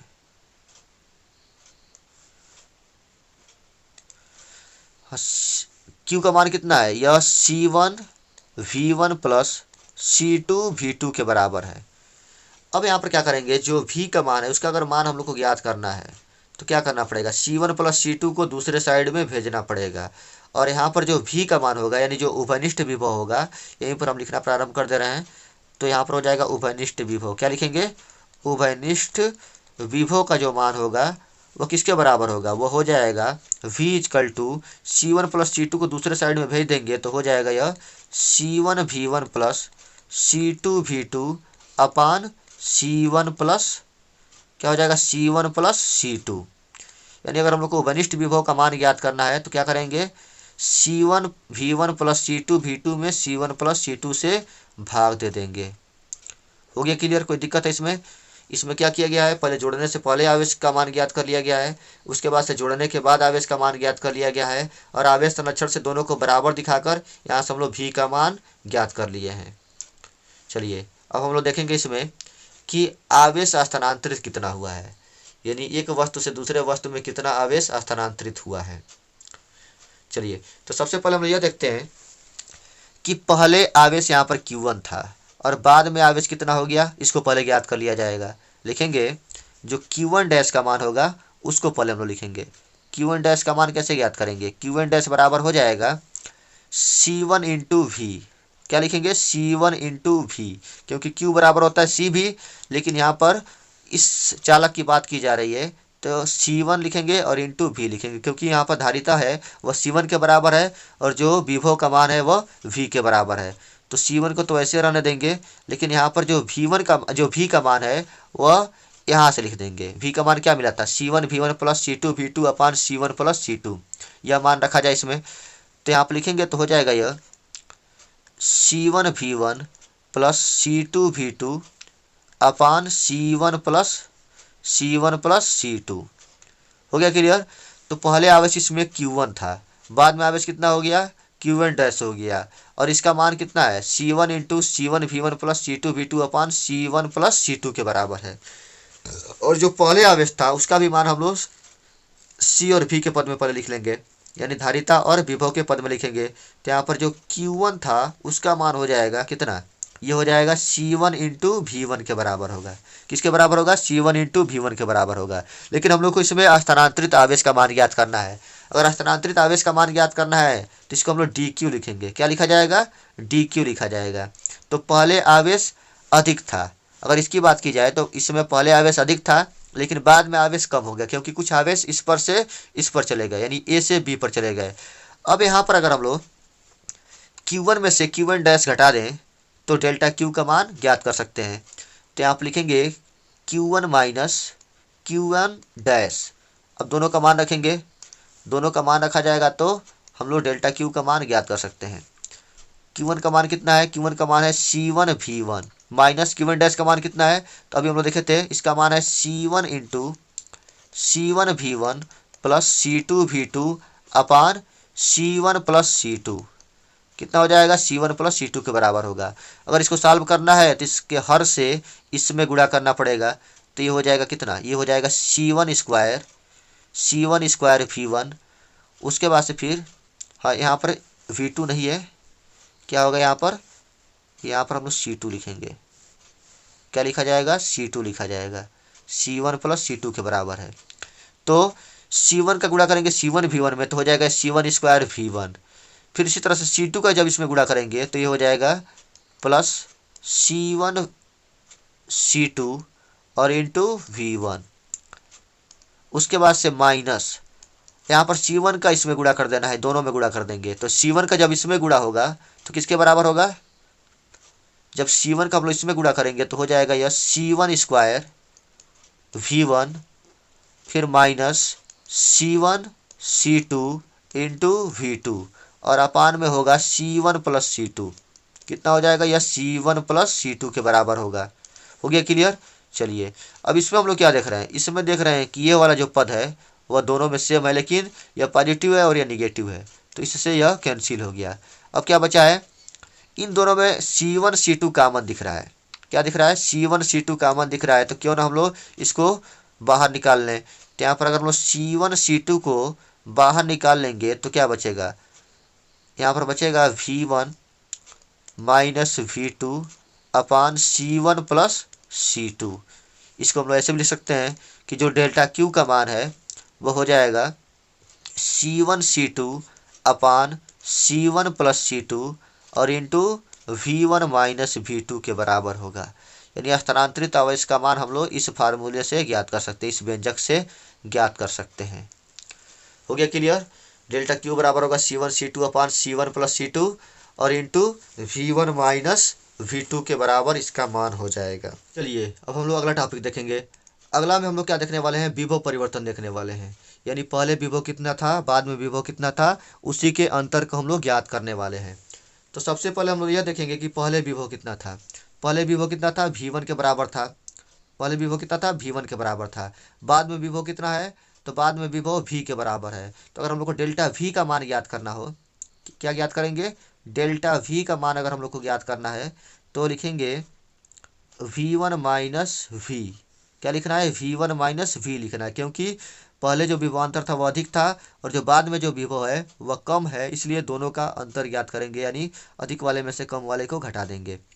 तो पहले जो विभव था वह V1 के बराबर था और जो बाद में विभव हुआ वह किसके बराबर है, हम लोग ज्ञात कर चुके हैं, यह C1V1 प्लस C2V2 अपान C1 प्लस C2 के बराबर है। यानी जो विभव उपरिष्ट विभव है वह इसके बराबर है। अब इसका जब हम लोग अंतर ज्ञात करेंगे तो C1 प्लस C2 का गुणा करना पड़ेगा V1 में। कितना हो जाएगा, यह हो जाएगा C1V1 प्लस C2V1। क्या होगा, C1V1 प्लस C2V1 माइनस, जब इन दोनों में माइनस से गुणा कर देंगे तो हो जाएगा C1V1 माइनस C2V2। अपन नीचे क्या होगा, नीचे हो जाएगा C1 प्लस C2। अब यहाँ पर हम देख रहे हैं कि C1V1 से यह जो पॉजिटिव में है C1V1 वह कट जाएगा, माइनस C1V1 और प्लस C1V1 दोनों आपस में कैंसिल हो जाएंगे। यहाँ पर हम देख रहे हैं कि दोनों में कॉमन क्या दिख रहा है, इन दोनों पदों में कॉमन जो है वह C2 के बराबर है। तो क्या लिखा जाएगा, ये हो जाएगा C2 जब कॉमन ले लेंगे तो क्या बचेगा, यहाँ पर V1 माइनस V2 बचा है। क्या बचा है, V1 माइनस V2 बचा है। अपान ये हो जाएगा C1 प्लस C2, या इसी को लिख सकते हैं, यानी जो डेल्टा V का मान होगा वह किसके बराबर होगा, डेल्टा V का मान हो जाएगा C2 upon C1 plus C2 और इंटू ये हो जाएगा V1 माइनस V2 के बराबर। यानी इसका जो विभव परिवर्तन हुआ है वह कितना हुआ है, C1 अपान C1 plus C2 into V1 minus V2 के बराबर हुआ है। हो गया क्लियर। अब हम लोग देख लेते हैं, चेक कर लिया जाए कि क्या जो विभव परिवर्तन पहले में हुआ है वही विभव परिवर्तन दूसरे में भी हुआ है। क्योंकि अगर हम लोग आवेश की बात करें, जैसे अगर हम लोग जो पिछला स्लाइड देख रहे थे उसमें अगर आवेश की बात की जाए तो जो डेल्टा Q होगा वह दोनों के लिए समान होगा। क्यों समान होगा, क्योंकि आवेश संरक्षण से जितना एक में घटेगा उतना ही दूसरे में बढ़ेगा, तो दोनों में ही डेल्टा Q का मान बराबर होगा। लेकिन अब देखा जाए क्या दोनों में ही डेल्टा V का मान बराबर होता है। चलिए, तो हम लोग पहले के लिए डेल्टा V का मान ज्ञात कर लिए हैं। इसका मान कितना मिला है, डेल्टा V का मान हो गया है C2 upon C1 plus C2 into V1 minus V2 के बराबर है। अब हम लोग क्या करेंगे, दूसरे वाले के लिए भी डेल्टा V का मान ज्ञात करेंगे। तो पहले इसको हम लोग साइड कर देंगे। चलिए, अब हम लोग दूसरे वाले के लिए डेल्टा V का मान ज्ञात करेंगे। तो अगर इसके लिए डेल्टा V का मान ज्ञात करना है तो हम लोग लिखेंगे डेल्टा V डैश, लिखते हैं यहाँ पर डेल्टा V डैश का मान कितना होगा। यहाँ पर चूंकि V1 का मान अधिक था और V का मान कम था, इसलिए V1 में से V को घटाए थे। लेकिन यहाँ पर क्या हुआ था, यहाँ पर V2 का मान कम है लेकिन V का मान अधिक है। तो यहाँ पर क्या करना पड़ेगा, V में से हम लोग घटाएंगे V2 का मान। क्या करेंगे, V में से V2 घटाएंगे। अब चूंकि V क्या है, V उभयनिष्ठ विभव है और उभयनिष्ठ विभव का मान हम लोग जानते हैं क्या होता है, C1V1 प्लस C2V2 अपान C1 प्लस C2, और V2 को हम लोग ऐसे ही लिख देंगे। अब क्या करना है, C1 प्लस C2 से V2 में गुणा करेंगे तो कितना हो जाएगा, ये हो जाएगा C1V1 प्लस C2V2 और माइनस C1V2, इसका गुणा कर रहे हैं V2 में तो क्या होगा C1V2 और माइनस C2V2, क्या होगा C2V2 अपान ये हो जाएगा C1 प्लस C2। अब यहाँ पर हम लोग क्या देख रहे हैं कि C2V2 से C2V2 कैंसिल हो जाएगा और इन दोनों में कॉमन क्या है, जो भी पद बचे हैं उसमें कॉमन है C1। तो यहाँ पर क्या लिखना होगा, C1 into V1 minus V2 अपान C1 प्लस C2, या इसी को हम लोग कैसे लिख सकते हैं, यहाँ पर डेल्टा V डैश का जो मान होगा वो हो जाएगा C1 अपान C1 प्लस C2 और इंटू V1 माइनस V2 के बराबर होगा। हो गया क्लियर। लेकिन यहाँ पर हम लोग क्या देख रहे हैं कि यहाँ पर जो डेल्टा V का मान है यानी जो विभव परिवर्तन है दोनों के लिए समान नहीं है।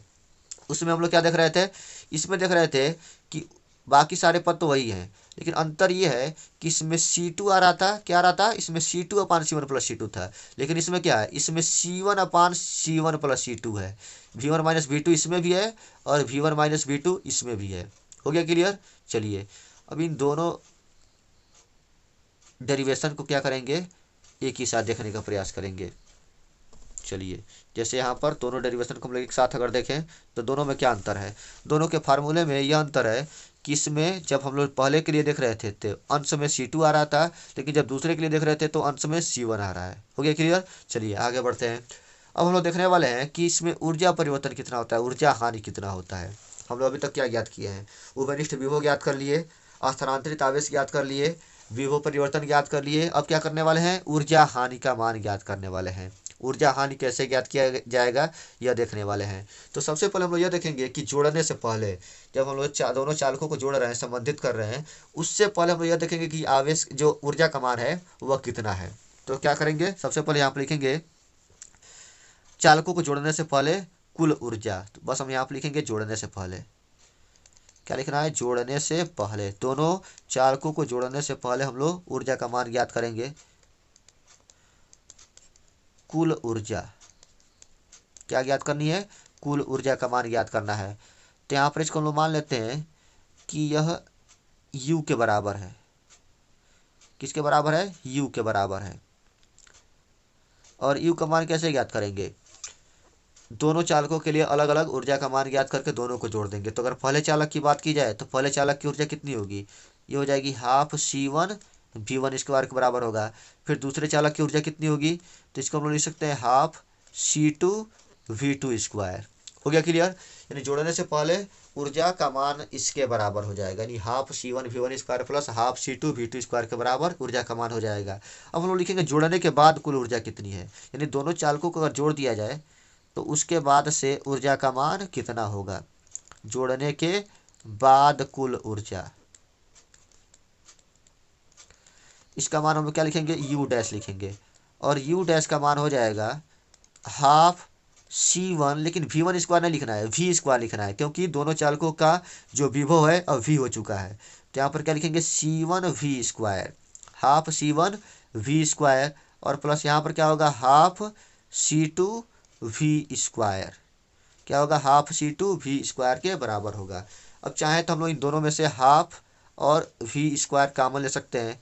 इसको अगर हम लोग ऐसे लिखें तो हो जाएगा ये हाफ, दोनों में क्या बचा है, इसमें C1 बचेगा C1, और इसमें क्या बचेगा C2 बचेगा। तो हो गया C1 प्लस C2, और लास्ट में है V स्क्वायर, तो आप लिख देंगे V स्क्वायर। हम लोग जानते हैं कि जो V का मान होता है वो किसके बराबर होता है, ये हो जाएगा हाफ, यहाँ पर हो गया C1 प्लस C2, और V का मान किसके बराबर होता है, यह होता है C1 V1 plus C2 V2 अपान C1 प्लस C2 के बराबर होता है। अब चूंकि यहाँ पर स्क्वायर था तो यहाँ पर भी हम लोग क्या करेंगे, स्क्वायर लिख देंगे। हो गया क्लियर। चलिए अब हम लोग चाहे तो यहाँ पर जो C1 प्लस C2 है इसका भी होल स्क्वायर है, तो एक C1 प्लस C2 से एक C1 प्लस C2 कट जाएगा, और क्या बचेगा, यहाँ पर जो U डैश का मान होगा, U डैश का मान हो जाएगा हाफ, यहाँ पर जो C1 C2 है उससे एक C1 C2 कट गया है, C1 प्लस C2 से एक C1 प्लस C2 कट गया है, और क्या बचा है, यहाँ पर बचा है C1 V1 plus C2 V2 का क्या होगा, C1 V1 plus C2 V2 का होल स्क्वायर हो जाएगा यह, और नीचे बचेगा C1 प्लस C2, क्या बचेगा, C1 प्लस C2 बचेगा। ये तो हो गया जोड़ने के बाद कुल ऊर्जा का मान। अब यदि हम लोग को यह ज्ञात करना हो कि ऊर्जा हानि कितनी हुई है तो क्या करना पड़ेगा, जो अंतिम ऊर्जा है, जो अंतिम स्थिति ऊर्जा है उसमें से प्रारंभिक ऊर्जा को घटा देंगे। तो यहाँ पर क्या लिखना पड़ेगा, ऊर्जा हानि।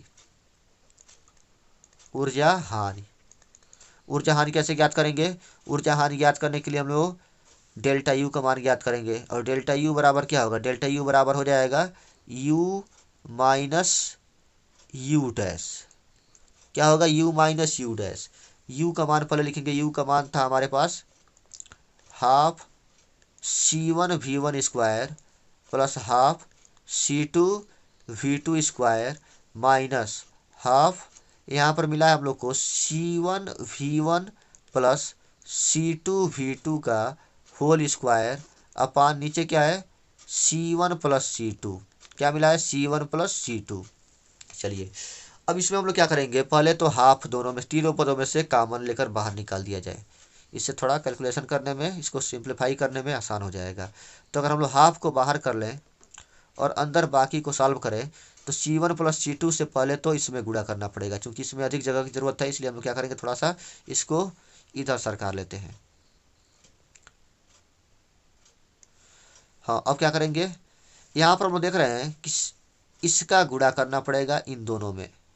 तो अगर C1 V1 स्क्वायर में अगर हम लोग C1 से गुणा करते हैं तो क्या मिलेगा, यहाँ पर हो जाएगा C1 स्क्वायर V1 स्क्वायर। फिर इसी तरह से अगर C1 का गुणा हम लोग इसमें करें तो हो जाएगा यहाँ पर C1 C2 V2 square, C1 C2 V2 square. अब क्या करना है, C2 से इन दोनों में गुणा करना है। तो अगर इसका गुणा हम लोग इसमें करते हैं तो हो जाएगा यह C1, क्या होगा, C1 C2 V1 square, C1 C2 V1 square. फिर इसी का गुणा इसमें कर देंगे तो हो जाएगा यहाँ पर C2 स्क्वायर, और हो जाएगा यहाँ पर V2 square, C2 square V2 square. उसके बाद से बीच में माइनस है, और चूंकि C1 V1 + C2 V2 पर होल स्क्वायर है तो क्या करेंगे, इन दोनों को A+B के होल स्क्वायर के फार्मूले पर तोड़ देंगे। तो हम लोग जानते हैं कि A+B का होल स्क्वायर बराबर होता है A² + B² + 2AB। तो यहाँ पर हम लोग क्या करेंगे, इसका स्क्वायर प्लस इसका स्क्वायर, फिर 2 गुणे इन दोनों का गुणा कर देंगे। तो जब इसका स्क्वायर करेंगे तो यहाँ पर हो जाएगा ये C1 स्क्वायर V1 स्क्वायर, क्या होगा, C1 स्क्वायर V1 स्क्वायर।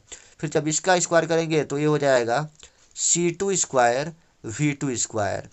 उसके बाद से 2AB चाहिए, तो जब 2AB करेंगे तो इन दोनों पदों का गुणा होगा, और जब दोनों पदों का गुणा होगा तो C1 C2 भी मिलेगा, V1 V2 भी मिलेगा। तो यहाँ पर हम लिख सकते हैं 2C1 C2 into V1 V2, कितना हो जाएगा, C1 C2 into V1 V2। नीचे बचा है C1 + C2, क्या बचा है, C1 + C2 के बराबर नीचे हर का मान बचा हुआ है। अब क्या करना है, जितने भी पद इसमें बराबर दिख रहे हैं सबसे पहले तो इन सभी पदों को काट दिया जाए। जैसे यहाँ पर C1 स्क्वायर V1 स्क्वायर यहाँ पर भी है, और फिर C1 स्क्वायर V1 स्क्वायर यहाँ पर भी है। एक बात और यहाँ पर ध्यान देना है कि अभी यह ब्रैकेट के भीतर है और इसके आगे माइनस है। यहाँ पर जो माइनस था वो माइनस तो रहेगा ही, कहाँ से शुरू होगा, यहाँ से, 1 मिनट, हाँ यहाँ से स्टार्ट होगा। यहाँ तो प्लस रहेगा, लेकिन यहाँ पर क्या है, बीच में अभी माइनस रहेगा, और इसको अभी हम लोग ब्रैकेट में लिखेंगे, इसको हम लोग अलग ब्रैकेट में लिखेंगे। यहाँ पर ये प्लस नहीं है, माइनस है। 1 मिनट, थोड़ा सा इसको इरेज कर दिया जाए। यहाँ पर ये प्लस नहीं है, माइनस है। हाँ, अब क्या करना है, इस माइनस से इन सभी पदों में गुणा कर देंगे तो सबका चिन्ह बदल जाएगा, और जब चिन्ह बदलेगा तो क्या बचेगा, यहाँ पर ये हो जाएगा कितना, ये हो जाएगा 1/2, और अंदर बचेगा C1 square V1 square plus C1 C2 V2 square plus यहाँ पर C1 C2 V1 स्क्वायर। फिर यहाँ पर अभी क्या है, plus C2 square V2 square. चूँकि आगे माइनस है तो माइनस से इन सभी पदों में गुणा कर देंगे, तो यहाँ पर हो जाएगा minus C1 square V1 square, फिर minus C2 square V2 square, फिर माइनस हो जाएगा 2C1 C2 into V1 V2 के बराबर होगा। अपान नीचे अभी भी C1 + C2 बचा हुआ है। यहाँ पर क्या लिखना है, C1 + C2। हो गया क्लियर। तो जो भी पद पहले इसमें कॉमन दिख रहे हैं उनको काट देंगे, अगर समान दिख रहे हैं तो उनको काट देंगे। जैसे यहाँ पर क्या करना है, C1 थोड़ा फीका है, यहाँ पर कोई कलर लिया जाए। जैसे यहाँ पर C1 स्क्वायर V1 स्क्वायर से C1 स्क्वायर, हाँ, minus C1 square V1 square cancel हो जाएगा, इससे यह कट गया। उसी तरह से यहाँ पर जो C2 स्क्वायर V2 स्क्वायर है उससे C2 स्क्वायर V2 स्क्वायर भी कट गया, ये भी कट गया। हो गया क्लियर। और जो भी पद इसमें हम लोग देख रहे हैं कि अभी बाकी हैं, बचे हुए हैं, उन सब में C1 C2 कॉमन दिख रहा है। जैसे यहाँ पर भी C1 C2 है, यहाँ पर भी C1 C2 है, और इसमें भी C1 C2 है। तो क्यों ना हम लोग क्या करें, क्या करेंगे, यहाँ पर हम लोग C1 C2 को कॉमन ले लेंगे। क्या करना है, C1 C2 को कॉमन ले लेना है, और जब C1 C2 को कॉमन लेंगे तो यहाँ पर बचेगा हाफ, हाफ तो रहेगा ही। C1 C2 को कॉमन ले लिए हैं, और जो अपान है क्यों ना हम लोग इसी के नीचे लिख दें, तो C1 C2 अपान हो जाएगा C1 + C2। इसको हम लोग एक ब्रैकेट में लिख सकते हैं। और जो आगे वाले पद हैं उसमें हम लोग क्या देख रहे हैं, इसमें देख रहे हैं कि यहाँ पर बचा है V2 स्क्वायर, क्या बचा है, V2 स्क्वायर बचा है। फिर इसमें हम लोग क्या देख रहे हैं, इसमें देख रहे हैं यहाँ पर बचा है V1 स्क्वायर, V1 स्क्वायर हो गया। और लास्ट में बचा है -2 V1 V2, क्या बचा है, -2 V1 V2। अब यहाँ पर हम लोग देख रहे हैं कि ये फार्मूला बन गया। कौन सा फार्मूला बना है, यहाँ पर हो गया है V2 square plus V1 square minus 2V1 V2 है, यानी यह A माइनस बी का फार्मूला, A माइनस बी के होल स्क्वायर का फार्मूला बन गया है। तो यहाँ पर हम लोग लिख सकते हैं 1/2, क्या लिखा जाएगा 1/2, 1/2 हो गया। यहाँ पर हो जाएगा C1 C2 upon C1 plus C2, क्या लिखना है C1 प्लस C2 लिखना है, और इंटू यहाँ पर हो जाएगा V2 माइनस V1 का होल स्क्वायर। और इस तरह से हम लोग डेल्टा U का मान ज्ञात कर सकते हैं।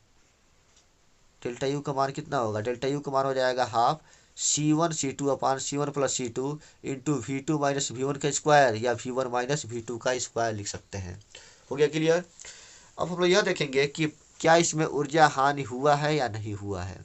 ऊर्जा हानि तभी होगा जब बाद वाले ऊर्जा का मान पहले वाले ऊर्जा के मान से कम होगा, और जब बाद वाले ऊर्जा का मान कम होगा तो जो हम लोग अंतर ज्ञात किए हैं, यानी प्रारंभिक ऊर्जा में से जो अंतिम ऊर्जा को घटाए हैं, तो वह अंतर कितना होना चाहिए, पॉजिटिव होना चाहिए। तो देख लिया जाए क्या यह पॉजिटिव हो रहा है या नहीं हो रहा है। तो यहाँ पर जो हम लोग अंक देख रहे हैं, जितने भी पद देख रहे हैं उसको पहले चेक करेंगे, जितने भी गुणनखंड है उनको देखेंगे पॉजिटिव है कि निगेटिव है।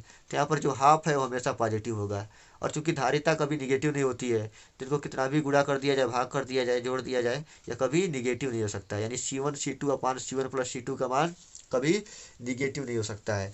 उसी तरह हो सकता है कि इन दोनों का अंतर निगेटिव भी हो सकता है, यानी V1 और V2 का अंतर निगेटिव तो हो सकता है, लेकिन ऊपर जो स्क्वायर है वो इसको निगेटिव रहने नहीं देगा, क्योंकि जब भी किसी भी पद पर अगर हम लोग सम घात लगा देते हैं तो हमेशा पॉजिटिव बन जाता है। हो गया क्लियर। यानी ये पूरा का पूरा जो अंतर है वह पॉजिटिव है। इसका मतलब क्या हुआ कि जो पहले ऊर्जा थी वह अधिक थी और बाद में ऊर्जा घट गई है।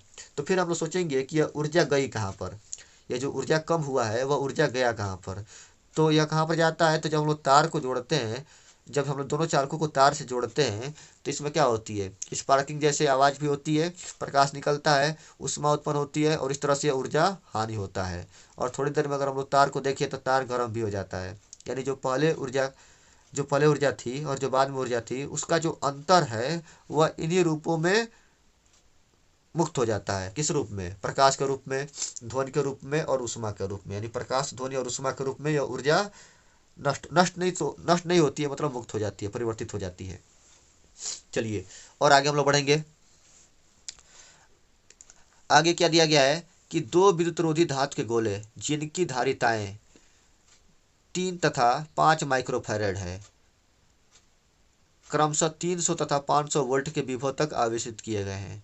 इन्हें एक तार द्वारा जोड़ने पर उभयनिष्ठ विभव, प्रत्येक गोले पर आवेश तथा ऊर्जा की हानि की गणना कीजिए। चलिए हम लोग इसको सॉल्व करेंगे। तो पहले जो आंकड़े दिए गए हैं उनको पहले लिख लिया जाए, सिंपल कर लिया जाए। आंकड़े क्या दिए गए हैं, तो यहाँ पर दिया गया है 3 माइक्रोफैरेड और 5 माइक्रोफैरेड, यानी जो C1 का मान है वह किसके बराबर है, C1 का मान है 3 माइक्रोफैरेड के बराबर। कितना है, 3 माइक्रोफैरेड है। जब 3 माइक्रोफैरेड को हम लोग फैरेड में चेंज करेंगे तो ये हो जाएगा 3 × 10⁻⁻�6 फैरेड के बराबर होगा। उसी तरह से अगर हम लोग C2 को देखें तो C2 का मान दे दिया गया है, कितना दिया है, यह 5 माइक्रोफैरेड के बराबर है। तो यहाँ पर हम लिखेंगे 5 माइक्रोफैरेड, और जब इसको हम लोग चेंज करेंगे फैरेड में तो हो जाएगा यह 5 × 10⁻⁻6 फैरेड के बराबर हो जाएगा। उसके बाद क्या बोला गया है कि 300 तथा 500 वोल्ट के विभव तक आवेशित किए गए हैं। मतलब यहाँ पर जो V1 का मान है वह 300 वोल्ट के बराबर है, और जो V2 का मान है वह 500 वोल्ट के बराबर है। अब यहाँ पर हम लोग को ज्ञात क्या करना है, ज्ञात करना है उभयनिष्ठ विभव। तो उभयनिष्ठ के विभव का हम लोग मान क्या ज्ञात किए थे, तो यहाँ पर लिखने जा रहे हैं उभयनिष्ठ विभव। क्या ज्ञात करने वाले हैं, उभयनिष्ठ विभव का मान ज्ञात करने वाले हैं। उभयनिष्ठ विभव कैसे ज्ञात करेंगे, तो उभयनिष्ठ विभव के लिए हम लोग देखे थे जो V का मान होता है वो होता है C1 V1 plus C2 V2 अपान C1 प्लस C2 के बराबर होता है। किसके बराबर होगा, C1 प्लस C2 के बराबर होगा। चलिए इसमें मान रखकर हम लोग इसको सॉल्व करेंगे। तो V का मान हो जाएगा, C1 का मान कितना है, C1 का मान दे दिया गया है 3 × 10⁻⁻6। फिर V1 का मान कितना है, V1 का मान है गुणे 300, कितना है 300, फिर प्लस उसके बाद से फिर C2 का मान कितना दिया गया है, C2 का मान है 5 × 10⁻⁻, यह है -6 के बराबर। उसके बाद से V2 का मान कितना है, V2 का मान है 500 के बराबर। किसके बराबर है, 500 के बराबर है। अपन नीचे C1 प्लस C2 लिखना है, तो C1 का मान फिर से वही लिख देंगे 3 इंटू 10⁻⁻6 और प्लस यहाँ पर हो जाएगा 5 इंटू 10⁻⁻6 के बराबर होगा। हो गया क्लियर। इसमें जितने भी गुणनखंड पहले कॉमन दिख रहा है उनको बाहर निकाल लिया जाए ताकि थोड़ा गणना में कैलकुलेशन में आसानी होगी। तो यहाँ पर हम देख रहे हैं कि जो इसमें 100 मिल रहा है, इसमें भी 100 मिल रहा है, तो इसको भी हम लोग बाहर निकाल सकते हैं। और जो यहाँ पर 10⁻⁻6 है इसको भी बाहर निकाल सकते हैं। तो यहाँ पर 10⁻⁻6 है और इन दोनों में से हम लोग को 10⁻² मिल रहा है, यानी हम लोग 10⁻⁻4 को बाहर निकाल सकते हैं। तो जब इनको बाहर निकालेंगे तो यहाँ पर क्या बचेगा, 3 बचेगा और यहाँ पर 5 बचेगा। तो ये लिख सकते हैं 3 और प्लस, हाँ यहाँ पर 3 नहीं बचा, सिर्फ यहाँ पर 3 और 3 का मल्टीप्लाई कर देंगे तो कितना होगा, ये 9 के बराबर हो जाएगा। किसके बराबर होगा, 9 के बराबर होगा। 3 और 3 का गुणा करेंगे तो 9 के बराबर होगा। यहाँ पर हम लोग 5 और 5 का गुणा कर देंगे तो कितना होगा, यह 25 के बराबर होगा। और बाहर हम लोग क्या निकाले हैं, बाहर निकाल दिए 10⁻⁻4 निकाल दिए हैं। फिर ऐसे ही अगर नीचे देखा जाए तो यहाँ पर हम लोग 10⁻⁻6 को बाहर निकाल सकते हैं, कॉमन ले सकते हैं। तो यहाँ पर बचेगा 3 और यहाँ पर बचेगा 5। यहाँ पर लिख सकते हैं 3 और यहाँ पर प्लस 5 और इंटू 10⁻⁻ कितना होगा, -6 के बराबर होगा। अब अगर हम 25 और 9 को जोड़ दें तो ये हो जाएगा 34 के बराबर। कितना होगा, ये 34 के बराबर होगा। फिर उसी तरह से 3 और 5 को जोड़ दें तो ये 8 के बराबर हो जाएगा। इंटू यहाँ पर 10⁻⁻4 है, कितना है, 10⁻⁻4 है और यहाँ पर जो है वो 10⁻⁻6 है। तो जब इसको हम लोग ऊपर लेकर जाएंगे तो यह -6 है, +6 हो जाएगा। और कितना बचेगा, अगर हम 34 में 8 से भाग दें कितनी बार में जाएगा, तो हाँ ये हो जाएगा 8 चौको 32 हो गया।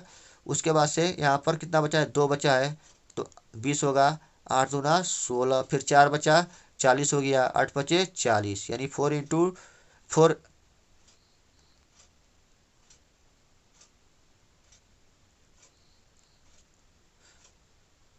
हाँ यानी कितना हो जाएगा यहाँ पर 4.25 हो जाएगा। यहाँ पर कितना बचेगा, यहाँ पर लास्ट में बचेगा 4.25 के बराबर हो जाएगा। और यहाँ पर लिखना है इंटू 10⁻²। अगर हम लोग इससे इसमें गुणा भी कर देते हैं, यानी यहाँ पर जो 100 दिख रहा है, 10⁻² दिख रहा है, 10² जो दिख रहा है, उससे अगर इसमें हम लोग गुणा कर दें तो कितना हो जाएगा, ये 425 वोल्ट के बराबर होगा। यानी जो वरिष्ठ विभव होगा वो 425 वोल्ट के बराबर हो जाएगा। हो गया क्लियर। वरिष्ठ विभव तो हम लोग याद कर लिए, कितना आया है, 425 आया है। अब हम लोग याद करने की कोशिश करेंगे प्रत्येक गोले पर आवेश कितना होगा, यानी जो पहले आवेश था वह बदलकर दोनों पर कितना हो जाएगा। चलिए हम लोग क्या ज्ञात करने वाले हैं, प्रत्येक गोले पर आवेश का मान ज्ञात करने वाले हैं। तो सबसे पहले हम लोग पहले पर आवेश ज्ञात करेंगे। पहले गोले पर आवेश का मान, पहले गोले पर अगर हम लोग को आवेश का मान ज्ञात करना है तो यहाँ पर लिखना पड़ेगा Q1 डैश, क्योंकि जो पहले आवेश था वह Q1 था, लेकिन अब हम लोग क्या लिखेंगे, Q1 डैश लिखेंगे। और Q1 डैश का मान किसके बराबर होगा, Q1 डैश का मान हो जाएगा C1 इंटू V के बराबर होगा। किसके बराबर होगा, C1 इंटू V के बराबर होगा। C1 का मान कितना दिया गया था, C1 का मान था 3 इंटू 10⁻⁻6 के बराबर था। और V का मान हम लोग कितना ज्ञात किए हैं, इसका मान अभी हम लोग ज्ञात किए हैं 425 वोल्ट के बराबर यह है। तो अगर हम 425 में अगर इससे गुणा कर दें, अगर इसका और इसका गुणा कर दिया जाए तो किसके बराबर हो जाएगा, ये हो जाएगा 5 और 3 का गुणा कर देंगे हो जाएगा 15, फिर 2 और 3 का गुणा करेंगे तो 6 और 1 7 हो जाएगा, फिर 4 और 3 का गुणा कर देंगे तो हो जाएगा 1275 गुणे 10⁻⁻6 कूलाम इस पर आवेश होगा। हो गया क्लियर। चलिए उसके बाद से दूसरे पर हम लोग आवेश का मान ज्ञात करेंगे। तो दूसरे पर अगर आवेश का मान ज्ञात करना है तो इसको लिखेंगे Q2 डैश, और Q2 डैश का बराबर क्या होगा, यह C2 इंटू V के बराबर होगा। C2 का मान कितना है, C2 का मान था 5 गुणे 10⁻⁻6 फैरेड के बराबर था। और V का मान मिला है हम लोग को 425 के बराबर। कितना मिला है, 425। अब यदि हम लोग 5 से गुणा कर दें 425 में तो 5 और 5 का गुणा कितना होगा, 25 हो जाएगा। फिर 5 और 2 का गुणा कितना होगा, ये हो जाएगा 10, और जो हासिल बचा था 2 उसको जोड़ देंगे 25 हो गया। फिर 4 और 5 का गुणा कर देंगे तो हो जाएगा यह 20, और फिर से 2 बचेगा, 2 हासिल जो बचा था, हासिल 1 बचा था तो 4 × 5 = 20 और 1 × 1 = 21 हो जाएगा, यानी 2125 कूलाम के बराबर। नहीं, अभी 10⁻⁻6 भी बचा हुआ है, यानी इतने कूलाम के बराबर आवेश हम लोग को प्राप्त होगा दूसरे गोले पर। हो गया क्लियर। चलिए अभी हम लोग क्या ज्ञात कर चुके हैं, उभयनिष्ठ विभव ज्ञात कर लिए हैं और दोनों पर आवेश ज्ञात कर चुके हैं। अब हम लोग को क्या ज्ञात करना है, तो यहाँ पर क्या दिया था, ऊर्जा हानि की गणना कीजिए, यानी ऊर्जा हानि का मान हम लोग को ज्ञात करना पड़ेगा। तो ऊर्जा हानि के लिए फार्मूला क्या मिला था, हम लोग देखे थे, जो डेल्टा यू का मान था, जो डेल्टा यू था वो किसके बराबर था, वो हम लोग को मिला था half C1 C2 upon C1 + C2 into V2 - V1 के होल स्क्वायर के बराबर हम लोग डेल्टा यू का मान प्राप्त किए थे। चलिए सबका मान रखते हैं, तो यहाँ पर हो जाएगा हाफ C1 का मान कितना है 3 × 10⁻⁻6, C2 का मान कितना है, C2 का मान है 5 × 10⁻⁻6। फिर इन दोनों का भी मान रखेंगे, तो यहाँ पर भी हो जाएगा 3 × 10⁻⁻6 फिर प्लस 5 × 10⁻⁻6। V2 का मान कितना था, V2 का मान है 500 वोल्ट, कितना है 500 वोल्ट। V1 का मान कितना है 300 वोल्ट, इसका स्क्वायर कर देना है। हाँ, अब इसको जब हम लोग हल करेंगे तो क्या मिलेगा, यहाँ पर हम लोग पाने वाले हैं 1/2 इंटू, ये हो जाएगा 3 और 5 का गुणा कर देंगे तो कितना होगा, ये हो जाएगा 15 और इंटू 10⁻⁻6 और -6 हो जाएगा -12। यहाँ पर चूंकि जोड़ना है तो दोनों में कॉमन 10⁻⁻6 दिख रहा है, इसके अलावा इसमें 5 है और इसमें 3 है, तो 3 और 5 को जोड़ देंगे हो जाएगा यह 8 और इंटू 10⁻⁻6। यहाँ पर क्या बचा है, 500 में से जब 300 घटाएंगे तो बचेगा 200 और जब 200 का स्क्वायर कर देंगे तो ये हो जाएगा 4। हाँ, 200 का जब स्क्वायर करेंगे तो कितना हो जाएगा, ये 4 और यहाँ पर 4 जीरो हो जाएंगे, यानी 40,000 के बराबर हो जाएगा। हो गया क्लियर। अब चलिए जो भी कटने वाला पहले उसको काट लिया जाए, तो अगर हम लोग 8 से इसको काटे कितना हो जाएगा, 8 × 5 = 40, यानी 5000 हो गया, कितना होगा 5000 के बराबर हो जाएगा। फिर जब इसको हम लोग 2 से काटेंगे, 2 से जब इसको काटेंगे तो 2500 के बराबर हो जाएगा, किसके बराबर होगा 2500 के बराबर हो गया। अब 2500 का गुणा कर देंगे किस में, 15 में गुणा कर देंगे, तो जब 15 में गुणा किया जाएगा 2500 का तो हो जाएगा या 300, हाँ पहले गुणा कर लेते थे, 15 × 5 हो जाएगा या 75, डबल जीरो था तो डबल जीरो यहाँ पर लिखना पड़ेगा। हाँ 15 × 5 कितना हो गया 75 हो गया, फिर 15 दूना 30 और 30 7 हो जाएगा ये 37, कितना हो जाएगा यह 37 हो गया, यानी 37,500 और गुणे यहाँ पर बचा 10⁻⁻12 और नीचे से जब -6 ऊपर जाएगा तो कितना होगा, यह +6 के बराबर हो जाएगा। तो यहाँ पर हम लोग अगर इसको हम लोग मानक रूप में लिखना चाहें तो डेसिमल यहाँ पर है, इसको उठा कर लाना पड़ेगा, यहाँ पर कितना अंक मिलेगा, तो 4 पावर पॉजिटिव में मिलेगा, यानी 10 के रूप में अगर लिखा जाए तो हो जाएगा 3 × 3.75 और इंटू 10⁻⁻6 बचा था और यहाँ से भी हम लोग को +4 मिल गया, तो कितना हो जाएगा, यहाँ पर डेल्टा यू का मान हो जाएगा 3.75 इंटू 10⁻⁻2 जूल के बराबर होगा। हो गया क्लियर, यानी इतनी ऊर्जा हानि हम लोग को देखने को मिलेगी। चलिए अब हम लोग आगे बढ़ेंगे। अब हम लोग देखने वाले संधारित्र।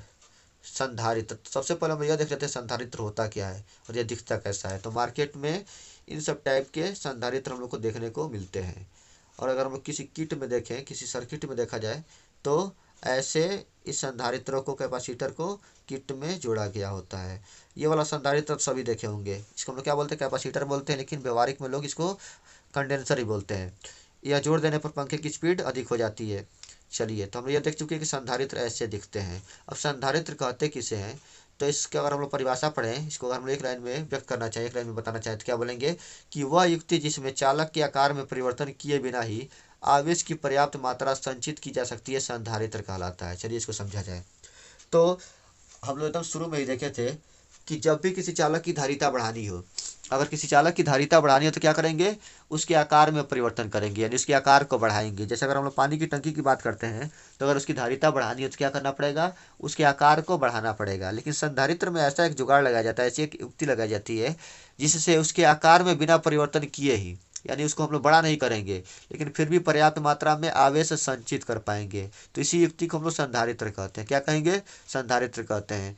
तो संधारित्र कई प्रकार के होते हैं, जिसमें समांतर प्लेट संधारित्र भी है, बेलनाकार संधारित्र है, गोली संधारित्र है। तो हम लोग मार्केट में ज़्यादा क्या देखते हैं, बेलनाकार संधारित्र ही अधिक मात्रा में देखते हैं, जो कि चित्र में यहाँ पर दिखाए जा रहे हैं। हो गया क्लियर, चलिए आगे बढ़ते हैं। तो इसके बाद हम लोग क्या करेंगे, सिद्धांत समझेंगे इसका कि संधारित्र आखिर किस सिद्धांत पर काम करता है।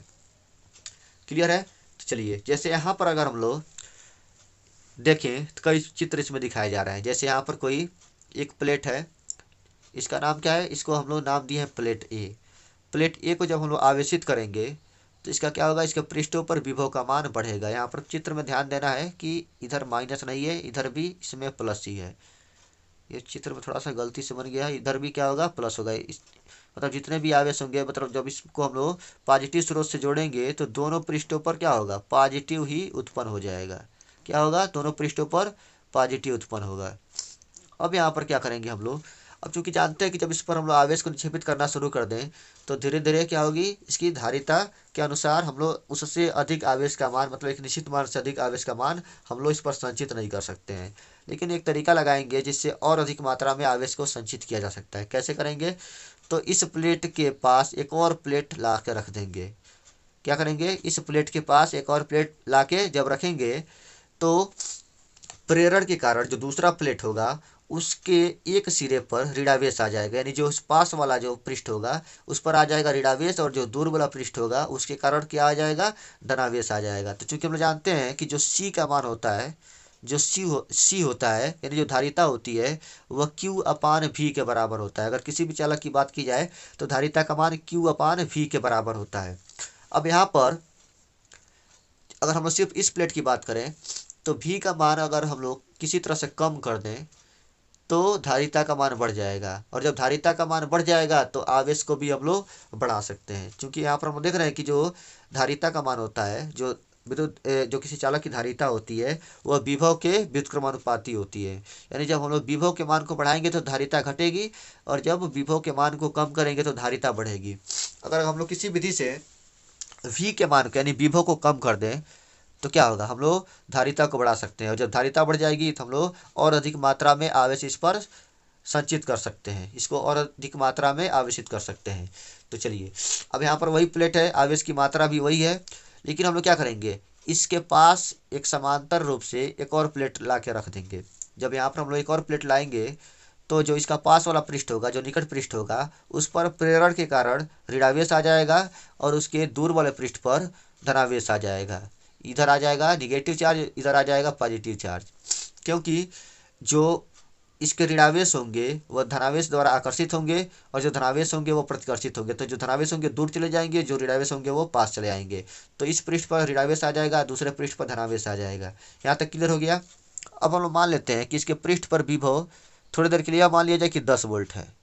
कितना है, इसके पृष्ठ पर जो विभव है वह 10 वोल्ट है, 10 वोल्ट। अब इस ऋणावेश के कारण भी इस पर कुछ विभव होगा, चूँकि इसकी दूरी इसकी अपेक्षा बहुत अधिक है, तो इसलिए मान लेते हैं कि यहाँ पर इसके वजह से जो ऋणावेश का जो विभव है वह -5 वोल्ट है, या -6 वोल्ट मान लिया जाए। कितना होगा, -6 वोल्ट होगा। लेकिन इस धनावेश के कारण भी कुछ विभव होगा, और धनावेश के कारण जो विभव होगा वह पॉजिटिव में होगा। तो चूंकि यह और अधिक दूर है तो थोड़ा सा विभव को और थोड़ा इससे कम माना जाए। तो मान लेते हैं कि यह +2 वोल्ट विभव यह इस पर आरोपित कर रहा है।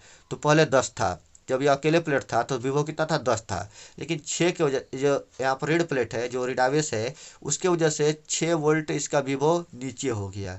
लेकिन धनावेश के कारण जो विभव होगा थोड़ा सा उसकी वजह से बढ़ेगा। और चूँकि देखिए जो यहाँ पर ऋणावेश होगा वह इसके विभव को घटाएगा, जो धनावेश होगा उसके विभव को बढ़ाएगा। लेकिन जो धनावेश है थोड़ा दूर, मतलब अधिक दूर होने के कारण वह उतना नहीं बढ़ाएगा जितना कि यह विभव को घटाएगा। इस तरह से अगर हम लोग समग्र रूप में देखें तो जो विभव का मान होगा पहले की अपेक्षा कम हो चुका है। पहले विभव कितना था, 10 वोल्ट था। अगर हम लोग अब टोटल विभव जोड़ दें यहाँ पर तो कितना हो जाएगा, ये हो जाएगा, कितना बचा है, 10 में से 6 घटा देंगे 4, और 4 में 2 जोड़ देंगे तो हो जाएगा 6। पहले 10 वोल्ट था लेकिन अब 6 वोल्ट बचा है। विभव कम हुआ, धारिता बढ़ गई, विभव कम हुआ, धारिता बढ़ गई। चलिए और थोड़ा सा और इसमें कोई जुगाड़ लगाते हैं। अब क्या करेंगे, जो ये दूसरा प्लेट है उसके बाएं जो दायां पृष्ठ है उसको हम लोग अर्थिंग कर देंगे। क्या करेंगे, इसको जमीन से जोड़ देंगे, पृथ्वी से जोड़ देंगे।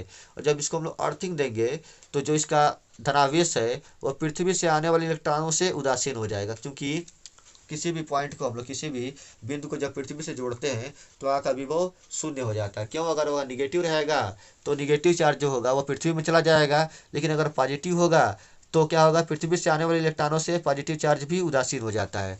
तो इधर क्या हो गया, जितना भी धनावेश था दूसरे प्लेट पर, ये जितने भी धनावेश थे वो क्या हो गए, वह पृथ्वी से आने वाले इलेक्ट्रॉनों द्वारा उदासीन हो गए। अब अगर देखा जाए तो जो 2 वोल्ट यह बढ़ा भी रहा था वो भी अब बढ़ाने वाला कोई नहीं है। जैसे यहाँ पर अगर 10 वोल्ट शुरू में था, कितना था, 10 वोल्ट था, और इसकी वजह से अगर -6 वोल्ट है तो वोल्ट कितना हो जाएगा, यहाँ पर जो विभव होगा वह कितना होगा, 4 वोल्ट के ही बराबर होगा। यानी अब विभव और भी अधिक कम हो गया है। पहले कितना हुआ था, इन तीनों को जोड़ने के बाद से 6 वोल्ट हुआ था, और अब यहाँ पर क्या हुआ है, 4 वोल्ट हो गया। पहले जो विभव था वो कितना था, 10 वोल्ट था। क्या होता जा रहा है, पहले 10 वोल्ट था, बाद में 6 वोल्ट हो गया, और उसके बाद में भी 4 वोल्ट हो गया। तो जब विभव हम लोग घटा देंगे तो धारिता बढ़ जाएगी, और जब धारिता बढ़ जाएगी तो हम लोग और अधिक मात्रा में इस पर आवेश संचित कर सकते हैं। हो गया क्लियर। चलिए आगे बढ़ेंगे। आगे हम लोग देखेंगे समांतर प्लेट संधारित्र। हम लोग क्या करने वाले हैं, समांतर प्लेट संधारित्र की धारिता ज्ञात करने वाले हैं। तो मान लेते हैं कि यहाँ पर 2 प्लेटें हैं और दोनों प्लेटों का ही क्षेत्रफल कितना है, ए है। कितना मान लेंगे क्षेत्रफल, या दोनों क्षेत्रफल ए के बराबर है। और मान लेते हैं इन दोनों प्लेटों के बीच की दूरी कितनी है, इन दोनों प्लेटों के बीच की दूरी डी है। इस पर मान लिया जाए, इस प्लेट को हम लोग क्या मानेंगे, इस प्लेट को मान लेते हैं प्लेट पी है और यह प्लेट क्यू है, और इस पर जो पृष्ठ आवेश घनत्व है वह प्लस सिग्मा के बराबर है, और इस पर जो पृष्ठ आवेश घनत्व है उसको मान लिया जाए कि यह माइनस सिग्मा के बराबर है। हाँ, इसमें हम लोग क्या देखे थे कि जब हम लोग संधारित्र बनाते हैं तो एक प्लेट धनावेशित होता है और दूसरा प्लेट ऋणावेशित होता है, और दोनों पर ही आवेश की मात्रा समान होती है, और यहाँ पर जो पृष्ठ आवेश घनत्व होता है वो भी क्या होता है, समान होता है। तो मान लेते हैं कि दोनों का पृष्ठ आवेश घनत्व क्या है, इसका प्लस सिग्मा है और इसका माइनस सिग्मा है। हो गया क्लियर। चलिए तो सबसे पहले हम यह देखेंगे कि प्लेटों के बीच का जो विभव है वह कितना है। इन दोनों प्लेटों के बीच में जो विभव है वह किसके बराबर है। तो इसके लिए हम लोग क्या करेंगे, सबसे पहले इनके बीच में विद्युत क्षेत्र का मान ज्ञात करेंगे। और हम लोग जानते हैं कि अगर 2 धनावेशित और ऋणावेशित प्लेटें हो जिनका पृष्ठ आवेश घनत्व समान हो तो उनके बीच में जो विभव का मान, जो क्षेत्र का मान होता है, तीव्रता का मान होता है, वह किसके बराबर होता है, वह हो जाता है ई बराबर सिग्मा अपान एप्सिलॉन नॉट के बराबर होता है। किसके बराबर होगा, सिग्मा अपान एप्सिलॉन नॉट के बराबर होगा।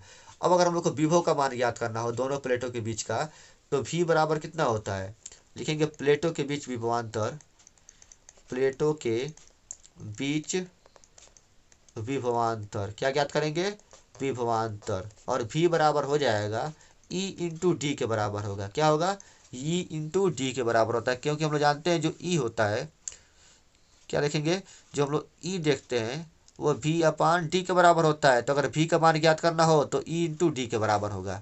e का मान हम लोग देख चुके हैं, किसके बराबर होगा, e का मान है सिग्मा अपान एप्सिलॉन नॉट के बराबर। क्या है, sigma upon epsilon not into D. यहाँ पर v का मान है sigma upon epsilon not into D. अब अगर हम लोग सिग्मा की बात करें तो सिग्मा क्या होता है, यह पृष्ठ आवेश घनत्व है, और पृष्ठ आवेश घनत्व बराबर होता है आवेश बट्टा, क्या होगा, आवेश बट्टा क्षेत्रफल, यानी क्यू अपान ए। अब अगर हम लोग यहाँ पर सिग्मा के स्थान पर क्यू अपान ए लिखें तो v बराबर हो जाएगा Q upon A upon epsilon not into D. कितना हो गया, अब इसको हम लिख सकते हैं v equal to Q D upon epsilon naught A. क्या होगा, Q D upon epsilon naught A के बराबर हो जाएगा v का मान। अब अगर हम लोग को धारिता का मान ज्ञात करना हो, यानी जो समांतर प्लेट संधारित्र है उसकी अगर हम लोग को धारिता ज्ञात करनी हो तो किसके बराबर होगा, तो हम लोग जानते हैं कि c बराबर होता है q अपान v। क्या होगा, q अपान v के बराबर होता है। तो q के स्थान पर q ही रहने देते हैं, और v के स्थान पर यहाँ से हम लोग v का मान ला के रख देंगे। कहाँ से, समीकरण नंबर 1 से। तो यहाँ पर अगर हम लोग मान रखें तो हो जाएगा q d upon epsilon naught a। अब यहाँ पर Q से Q कैंसिल हो गया, और जब इसको हम लोग सॉल्व करेंगे तो C बराबर मिल जाएगा, कितना हो जाएगा, C बराबर हो जाएगा epsilon naught A upon D. हाँ, यहाँ पर एक बात ये भी ध्यान देनी है कि इन दोनों प्लेटों के बीच में वायु या निर्वात के अलावा और कुछ नहीं होना चाहिए। यानी अगर वायु या निर्वात है तो इनकी धारिता कितनी हो जाएगी, epsilon naught A upon D के बराबर होगा। यानी जितना ही प्लेटों का क्षेत्रफल अधिक होगा उतना ही धारिता का मान भी अधिक होगा, और जितना ही प्लेटों का जो प्लेटों के बीच की दूरी है वो जितना ही कम होगी उतना ही धारिता का मान भी क्या होगा, अधिक होगा। यानी अगर हम लोग को धारिता का मान बढ़ाना है तो क्षेत्रफल को बढ़ाना पड़ेगा और इनके बीच की दूरी को घटाना पड़ेगा। हो गया क्लियर? चलिए और हम लोग आगे बढ़ेंगे। अगर हम लोग यह देखें कि अगर प्लेटों के बीच में कोई परावैद्युत पदार्थ रख दिया जाता है, पूर्ण रूप से भर दिया जाता है, अगर उसका अगर परावैद्युतांक के हो, लिखेंगे यदि प्लेटों के बीच के परावैद्युतांक का माध्यम हो, क्या लिखना है, माध्यम अगर यहाँ इसके बीच में हो, तब हम लोग एप्सिलॉन नॉट के स्थान पर क्या लिखेंगे, के इंटू एप्सिलॉन नॉट लिखेंगे। और तब जब सी का मान होगा वो हो जाएगा के इंटू एप्सिलॉन नॉट ए अपान डी के बराबर हो जाएगा। सी बराबर क्या हो जाएगा, के इंटू एप्सिलॉन नॉट ए अपान डी। हो गया क्लियर? यानी अगर प्लेटों के बीच अगर वायु हो या निर्वात हो तब सी का मान हो जाएगा एप्सिलॉन नॉट ए अपान डी। लेकिन अगर इसके बीच में कोई परावैद्युत पदार्थ रखा गया है जिसका परावैद्युतांक के हो, तब यहाँ पर सी का मान हो जाएगा के इंटू एप्सिलॉन नॉट ए अपान डी। हो गया क्लियर? चलिए आगे बढ़ते हैं। हाँ, आगे क्वेश्चन दिया गया है कि एक वायु संधारित्र की समांतर प्लेटों का क्षेत्रफल इतना है। एक वायु संधारित्र की समांतर प्लेटों का क्षेत्रफल कितना है, 0.20 वर्ग मीटर है, तथा उनके बीच की दूरी 0.01 मीटर है। संधारित्र की धारिता ज्ञात कीजिए। तो हम लोग जानते हैं समांतर प्लेट संधारित्र की जो धारिता होती है वह सी बराबर किसके बराबर होता है, सी बराबर हो जाएगा एप्सिलॉन नॉट ए अपान डी के बराबर होगा। चलिए सबका मान रख देते हैं। एप्सिलॉन नॉट का मान होता है 8.85 गुणे 10⁻12। ए का मान कितना दिया गया है, ए का मान दे दिया गया है 0.20 वर्ग मीटर, डी है, और डी का मान कितना है, डी का मान दे दिया गया है 0.01 के बराबर। हो गया क्लियर?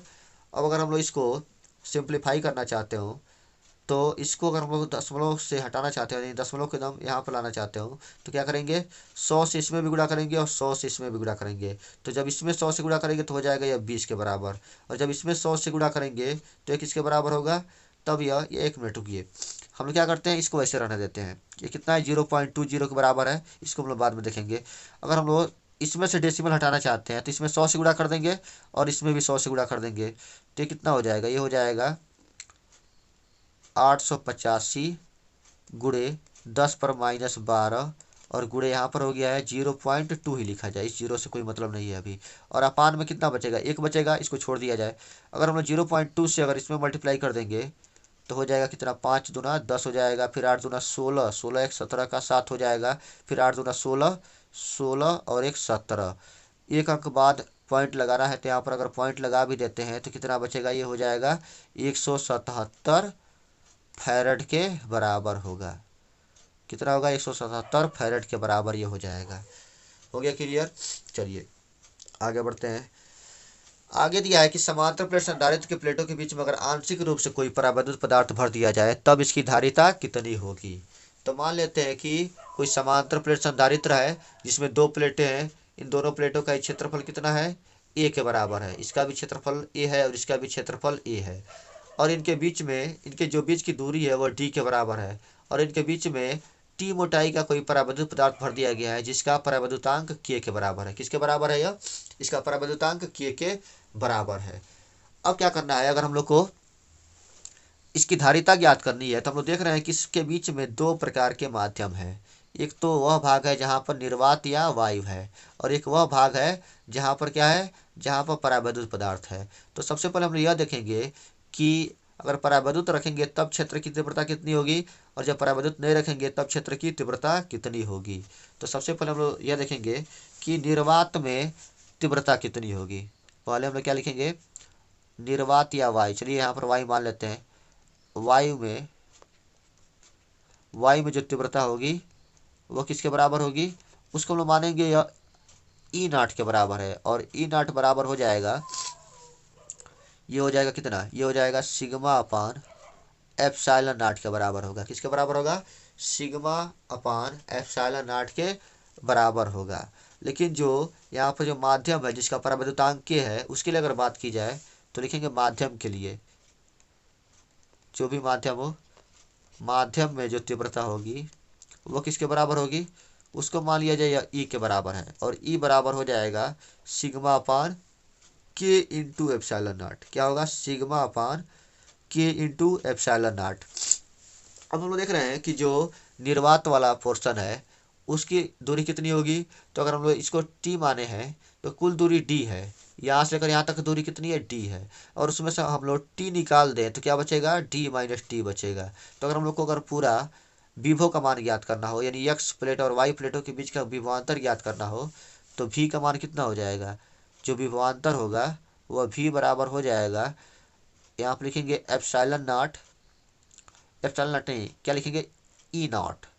क्या लिखना है, ई नॉट। ई नॉट क्या है, निर्वात या वायु के लिए विद्युत क्षेत्र की तीव्रता है। और यहाँ पर जो दूरी है वह कितनी है, इसके लिए डी माइनस टी है। हवा के लिए जगह कितना बचा है, डी माइनस टी दूरी बचा है। अगर वही हम लोग इसके लिए देखें परावैद्युत के लिए, तो इसके लिए दूरी कितनी है, टी है। और इसके लिए जो क्षेत्र की तीव्रता है वह ई के बराबर है। यानी अगर यहाँ पर परावैद्युत रखा गया है तो यहाँ पर क्षेत्र की तीव्रता ई के बराबर है, तो इसमें हम लोग ई इंटू टी लिखेंगे। क्लियर हो गया। चलिए सबका मान रखते हैं। यहाँ पर एप्सिलॉन नॉट का मान कितना है, इसका मान है, यहाँ पर ई नॉट का मान कितना है, तो यह हो जाएगा सिग्मा अपान एप्सिलॉन नॉट के बराबर हो जाएगा, और इंटू ये हो गया डी माइनस टी, और प्लस यहाँ पर इसका मान क्या होगा, सिग्मा अपान के एप्सिलॉन नॉट और इंटू टी। हो गया क्लियर। अब इसमें जो भी पहले कॉमन है उसको हम लोग बाहर निकाल लेंगे। तो जब कॉमन को बाहर निकालेंगे तो क्या बचेगा, यहाँ पर हम लोग जो भी पहले कॉमन है उसको बाहर निकाल लेंगे, तो v बराबर हो जाएगा, सिग्मा भी कॉमन है और एप्सिलॉन नॉट भी कॉमन है। तो जब इसको हम लोग कॉमन ले लेंगे तो यहाँ पर बचेगा, क्या बचेगा, यहाँ पर बच जाएगा डी माइनस टी। क्या बचा है, डी माइनस टी बचा है। और यहाँ पर क्या बचा है, प्लस टी अपान के बचा है। हो गया क्लियर। चलिए यहाँ पर हम लोग सिग्मा का भी मान रख सकते हैं। सिग्मा का मान क्या रखेंगे, सिग्मा का मान रख सकते हैं क्यू अपान ए। क्या रखा जाएगा, क्यू अपान ए रखेंगे। तब भी का मान हो जाएगा क्यू अपान एप्सिलॉन नॉट ए और इंटू डी माइनस टी और प्लस टी अपान के। हो गया क्लियर। चलिए भी का मान तो हम लोग ज्ञात कर चुके। अब हम लोग को अगर धारिता का मान ज्ञात करना हो, क्या करेंगे, धारिता का अगर मान हम लोग को ज्ञात करना हो तो फार्मूला लिखेंगे, C बराबर होता है Q अपान भी। क्या लिखना होता है, धारिता बराबर हो जाएगा, धारिता जो C का मान होगा वह Q अपान V के बराबर होगा। C बराबर क्या होगा, Q अपान V। Q का मान तो वैसे रहने देंगे, लेकिन V का मान क्या है, V का मान अभी हम लोग याद किए हैं, Q upon epsilon naught A into D minus T और प्लस टी अपान के। कितना हो जाएगा, इससे हम लोग जब भाग देंगे तो Q से Q कैंसिल हो गया, और जो नीचे यहाँ पर अपान के रूप में या पलट के चला जाएगा ऊपर, और तब C का मान हो जाएगा, कितना होगा यह, तब C का मान हो जाएगा C equal to epsilon naught A upon D minus T और प्लस टी अपान के। इस फार्मूले से हम लोग धारिता का मान ज्ञात कर सकते हैं। कब, जब दोनों प्लेटों के बीच में टी मोटाई का कोई परावैद्युत पदार्थ रखा गया है जिसका परावैद्युतांक के बराबर है। हो गया क्लियर। चलिए अब हम लोग और आगे बढ़ेंगे। आगे एक एग्जाम्पल है, एग्जाम्पल को पहले समझ लिया जाए। इसमें क्या दिया गया है कि एक समांतर प्लेट संधारित्र के प्लेटों के मध्य की दूरी हवा होने पर धारिता 6 माइक्रोफैरड है। यदि प्लेटों के बीच 8/3 मोटाई के परावैद्युतांक की परत रख देते हैं तो धारिता कितनी हो जाएगी। परत के परावैद्युतांक का, पदार्थ का जो परावैद्युतांक है वह 4 के बराबर है। चलिए तो सबसे पहले तो हम लोग तब देखेंगे जब, तब हम लोग धारिता ज्ञात करेंगे। हाँ, पहले तो धारिता दे दिया, इसको ज्ञात करने की कोई ज़रूरत नहीं है। पहले धारिता कितनी है, 6 माइक्रोफैरड के बराबर है। अब फिर कह रहा है कि इसके प्लेटों के बीच कितना है, D/3 मोटाई का परावर्तनांक का परत रख दिया गया है। तो पहले तो जो धारिता का मान है उसको हम लोग लिख देंगे, C1 का मान कितना है, C1 बराबर होता है, अगर पूर्ण रूप से उसमें वायु है, यानी प्लेटों के बीच में अगर पूर्ण रूप से हवा है, तब तो हम लोग लिखते हैं एप्सिलॉन नॉट A/D। क्या लिखते हैं, एप्सिलॉन नॉट A/D। लेकिन जब हम लोग इसके बीच में D/3 मोटाई का कोई परावैद्युत पदार्थ रख दिए हैं, तब हम लोग क्या मानेंगे, तब C2 का मान ज्ञात करेंगे। और C2 का मान हम लोग ज्ञात करते हैं किससे, ये हो जाता है एप्सिलॉन नॉट A/D-T। क्या होगा, D-T और प्लस T/K के बराबर होता है। यहाँ पर क्या बोला गया कि प्लेटों के बीच में D/3 मोटाई का कोई परावैद्युत पदार्थ रखा गया जिसका परावैद्युतांक 4 है। चलिए, तो ये वाली वैल्यू इसमें हम लोग रखेंगे। तो जो एप्सिलॉन नॉट है उसका मान रखने की कोई ज़रूरत नहीं है, वैसे रहने देंगे। ए के मान को भी वैसे रहने देंगे। उसके बाद से डी का मान क्या है, हाँ डी का मान तो वैसे रहने देंगे। और फिर जो टी का मान है वो D/3 के बराबर है। किसके बराबर है, D/3 के बराबर है। प्लस टी का मान है D/3। यहाँ पर भी टी का मान क्या रखे हैं, D/3 रखे हैं। और यहाँ पर भी टी का मान क्या होगा, D/3 होगा। और फिर के का मान कितना है, के का मान है 4। तो जब इसको हम लोग सॉल्व करेंगे तो C2 बराबर कितना हो जाएगा, C2 बराबर हो जाएगा एप्सिलॉन नॉट A/D-T। हाँ, D-T नहीं लिखना, इस बार क्या करना है, यहाँ पर हम लोग पहुँचे हैं ना, तो 3 और D का गुणा कर देंगे, 3D हो जाएगा। 3D में से D घटा देंगे तो क्या होगा, 2D/3। क्या होगा, यह 2D/3 के बराबर होगा। ये हो जाएगा 2D/3। उसके बाद से प्लस यह 3 जब नीचे आएगा तो यहाँ पर हो जाएगा D/3 और 4 का गुणा कर देंगे, हो जाएगा यह 12। या इसको जब सॉल्व करेंगे तो हो जाएगा एप्सिलॉन नॉट A/2D/3 है, यहाँ पर D/12 है। तो अगर 3 और 12 का अगर हम लोग एलसीएम ले लें तो कितना हो जाएगा, 12 ही होगा। 3 से अगर हम डिवाइड करेंगे तो 4 आएगा। 4 से गुणा कर देंगे 2D में तो हो जाएगा या 8D। कितना हो जाएगा, 8D। फिर प्लस 12 से भाग देंगे 12 में तो 12 ही एक ही होगा। और 1 से गुणा करेंगे D में तो यहाँ पर D होगा। तो यहाँ पर हम लिख सकते हैं एप्सिलॉन नॉट A, और नीचे क्या बचा है, नीचे बचा है हम लोग के पास 8D और D, ये हो जाएगा 9D। कितना हो जाएगा, 9D/12। कितना हो जाएगा, 9D/12। अब अगर हम 3 से काट दें तो ये 3 बार में जाएगा, और ये हो जाए ये 4 बार में जाएगा। और 4 ये पलट के चला जाएगा ऊपर, तो हो जाएगा यह 4 एप्सिलॉन नॉट A/नीचे हो जाएगा 3D। ये किसका मान है, यह C2 का मान है। अब हम लोग क्या करेंगे, C1 और C2 में तुलना कर देंगे। क्या करना है, C1 और C2 में तुलना करने के लिए C1 में C2 से भाग देंगे, या C2 में C1 से भाग देंगे। तो अगर हम लोग C2/C1 का मान ज्ञात करते हैं, अगर हम लोग C1 का मान ज्ञात करेंगे तो C2 का मान कितना है, C2 का मान है 4 एप्सिलॉन नॉट A/3D। कितना है, 4 एप्सिलॉन नॉट A/3D। और हम लोग C1 का मान क्या लिखे थे, C1 का मान मिला था हम लोग को एप्सिलॉन नॉट A/D के बराबर। क्या था, एप्सिलॉन नॉट, हाँ यहाँ पर बराबर लिखने की जरूरत नहीं है क्योंकि अभी वही वाला पद चल रहा है। यहाँ पर C1 का मान कितना था, एप्सिलॉन नॉट A/D था। तो जो भी पहले कटने वाला है उसको पहले काट दिया जाए। तो A से A कट गया, D से D कट गया, एप्सिलॉन नॉट से एप्सिलॉन नॉट कट गया। तो बचा क्या है, C2/C1 बराबर बचा है 4/3। क्या बचा है, 4/3। लेकिन यहाँ पर पहले ही दे दिया था कि C1 का मान कितना है, क्योंकि C1 का मान दे दिया 6 माइक्रोफैरड। कितना है, 6 माइक्रोफैरड। तो अगर हम लोग C1 का मान इसमें रख देते हैं तो C2 यहाँ पर 6 लिख दिया जाए, बराबर हो जाएगा 4/3। कितना हो जाएगा, 4/3 के बराबर हो जाएगा। यहाँ से अगर हम लोग को C2 का मान ज्ञात करना हो तो 6 को इधर भेज देंगे तो हो जाएगा 4/3 गुणे 6 माइक्रोफैरड हो जाएगा। 3 से काट देंगे 6 को, 2 हो जाएगा। यानी C2 बराबर हो जाएगा कितना है, C2 बराबर हो जाएगा 8 माइक्रोफैरड। और ये हो जाएगा हम लोग का आंसर। हो गया क्लियर। चलिए और आगे बढ़ते हैं। आगे हम लोग अब देखेंगे संधारित्रों का संयोजन, यानी अगर हम लोग को संधारित्रों को जोड़ना हो तो किस किस प्रकार से जोड़ सकते हैं और उन स्थितियों में जो तुल्य धारिता का मान होगा वह कितना होगा। तो सबसे पहले हम लोग देखेंगे श्रेणी क्रम संयोजन। श्रेणी क्रम संयोजन में क्या किया जाता है कि इसमें जो भी संधारित्र जोड़ते हैं उसके दूसरे प्लेट को, जैसे पहले प्लेट को जोड़ दिया गया बैटरी के एक धन टर्मिनल से, और दूसरे प्लेट को हम लोग क्या करते हैं, जो दूसरा संधारित्र होता है उसके पहले प्लेट से जोड़ते हैं। दूसरे वाले को जोड़ेंगे दूसरे संधारित्र के पहले प्लेट से, और जो दूसरे वाले प्लेट का जो दूसरा प्लेट होगा उसको तीसरे संधारित्र के पहले प्लेट से जोड़ेंगे। इसके दूसरे प्लेट को तीसरे संधारित्र के पहले प्लेट से जोड़ेंगे। इस तरह से यह श्रेणी क्रम में जोड़ा जाएगा। और हम लोग को यह ध्यान देना है कि श्रेणी क्रम में हमेशा सभी संधारित्रों पर आवेश का मान बराबर होता है। इसमें क्या होगा, सभी संधारित्रों पर आवेश का मान बराबर होगा। अगर इसकी मान लीजिए कि धारिता कितनी है, C1 है, C2 और C3 है, तो विभवांतर मान लेते हैं कि इस पर विभवांतर, दोनों प्लेटों के बीच का विभवांतर V1 है, यहाँ पर V2 है और यहाँ पर V3 है। हो गया क्लियर।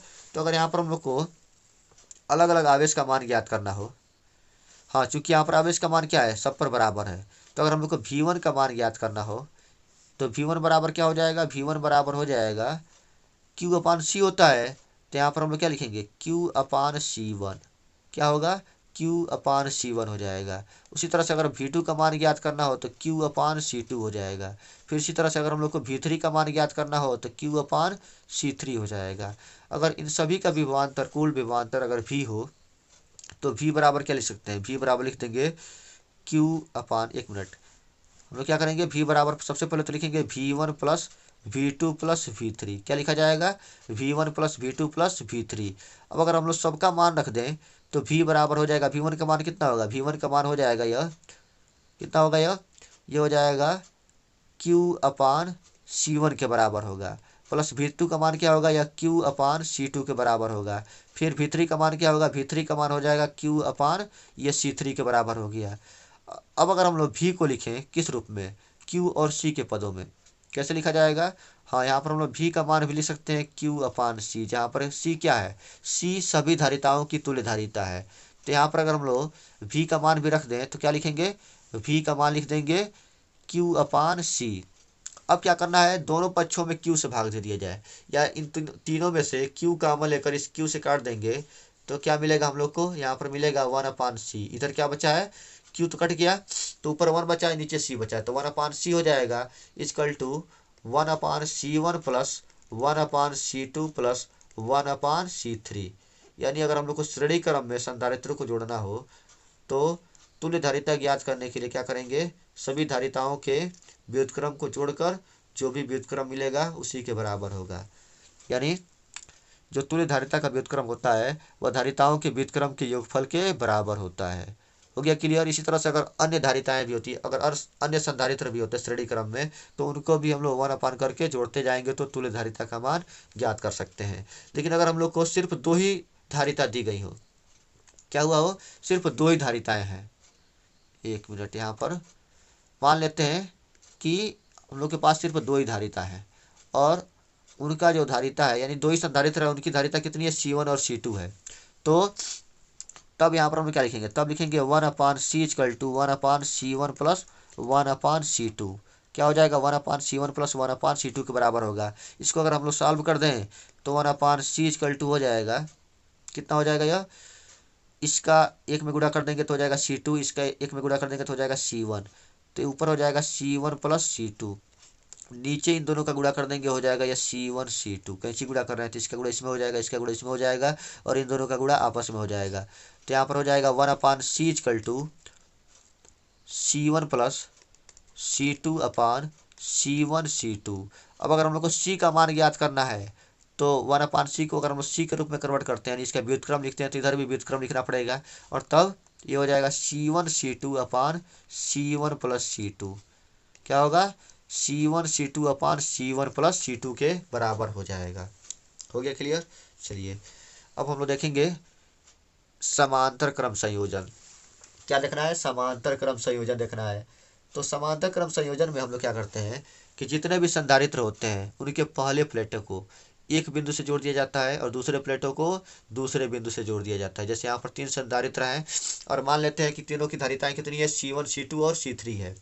इस पर आवेश Q1 है, इस पर आवेश Q2 है और इन पर आवेश जो है वह Q3 के बराबर है। इसमें ध्यान देना है कि इन सभी संधारित्रों के प्लेटों के बीच का विभवांतर सेम रहेगा। इसमें आवेश डिफरेंट रहेंगे लेकिन जो विभवांतर होगा वो क्या होगा, सेम होगा। तो यहाँ पर हम लोग को अगर Q का मान ज्ञात करना, Q1 का मान ज्ञात करना हो तो Q1 बराबर क्या होगा, क्योंकि Q बराबर होता है CV, तो Q1 बराबर क्या होगा, C1 इंटू V होगा। यहाँ पर सभी का जो विभवांतर है वह V के बराबर है। उसी तरह से Q2 बराबर क्या हो जाएगा, Q2 बराबर हो जाएगा C2 इंटू V के बराबर होगा। इसी तरह से अगर हम लोग Q3 की बात करें तो Q3 बराबर हो जाएगा C3 इंटू V। और वैसे ही अगर हम लोग सिर्फ टोटल आवेश जो Q है उसका मान ज्ञात करना हो तो क्या लिखेंगे, यहाँ पर जो Q होगा वह Q1 plus Q2 plus Q3 के बराबर होगा। Q का मान कितना है, Q का मान हम लोग लिख सकते हैं CV, क्या लिखेंगे, CV। Q1 का मान क्या है, C1V। फिर उसके बाद से Q2 का मान क्या है, C2 इंटू V, क्या है, C2 इंटू V। फिर ऐसे ही Q3 का मान क्या है, Q3 का मान है C3 इंटू V। अब अगर हम लोग दोनों पक्षों से V से भाग दे दें, अगर दोनों पक्षों में V से भाग दे दिया जाए तो यहाँ पर बचेगा C इजकल टू C1, क्या हो जाएगा यहाँ पर, C equal to C1 plus C2 plus C3, क्या हो जाएगा, C equal to C1 plus C2 plus C3 के बराबर यह हो जाएगा। हो गया क्लियर। चलिए अब हम लोग आगे बढ़ते हैं।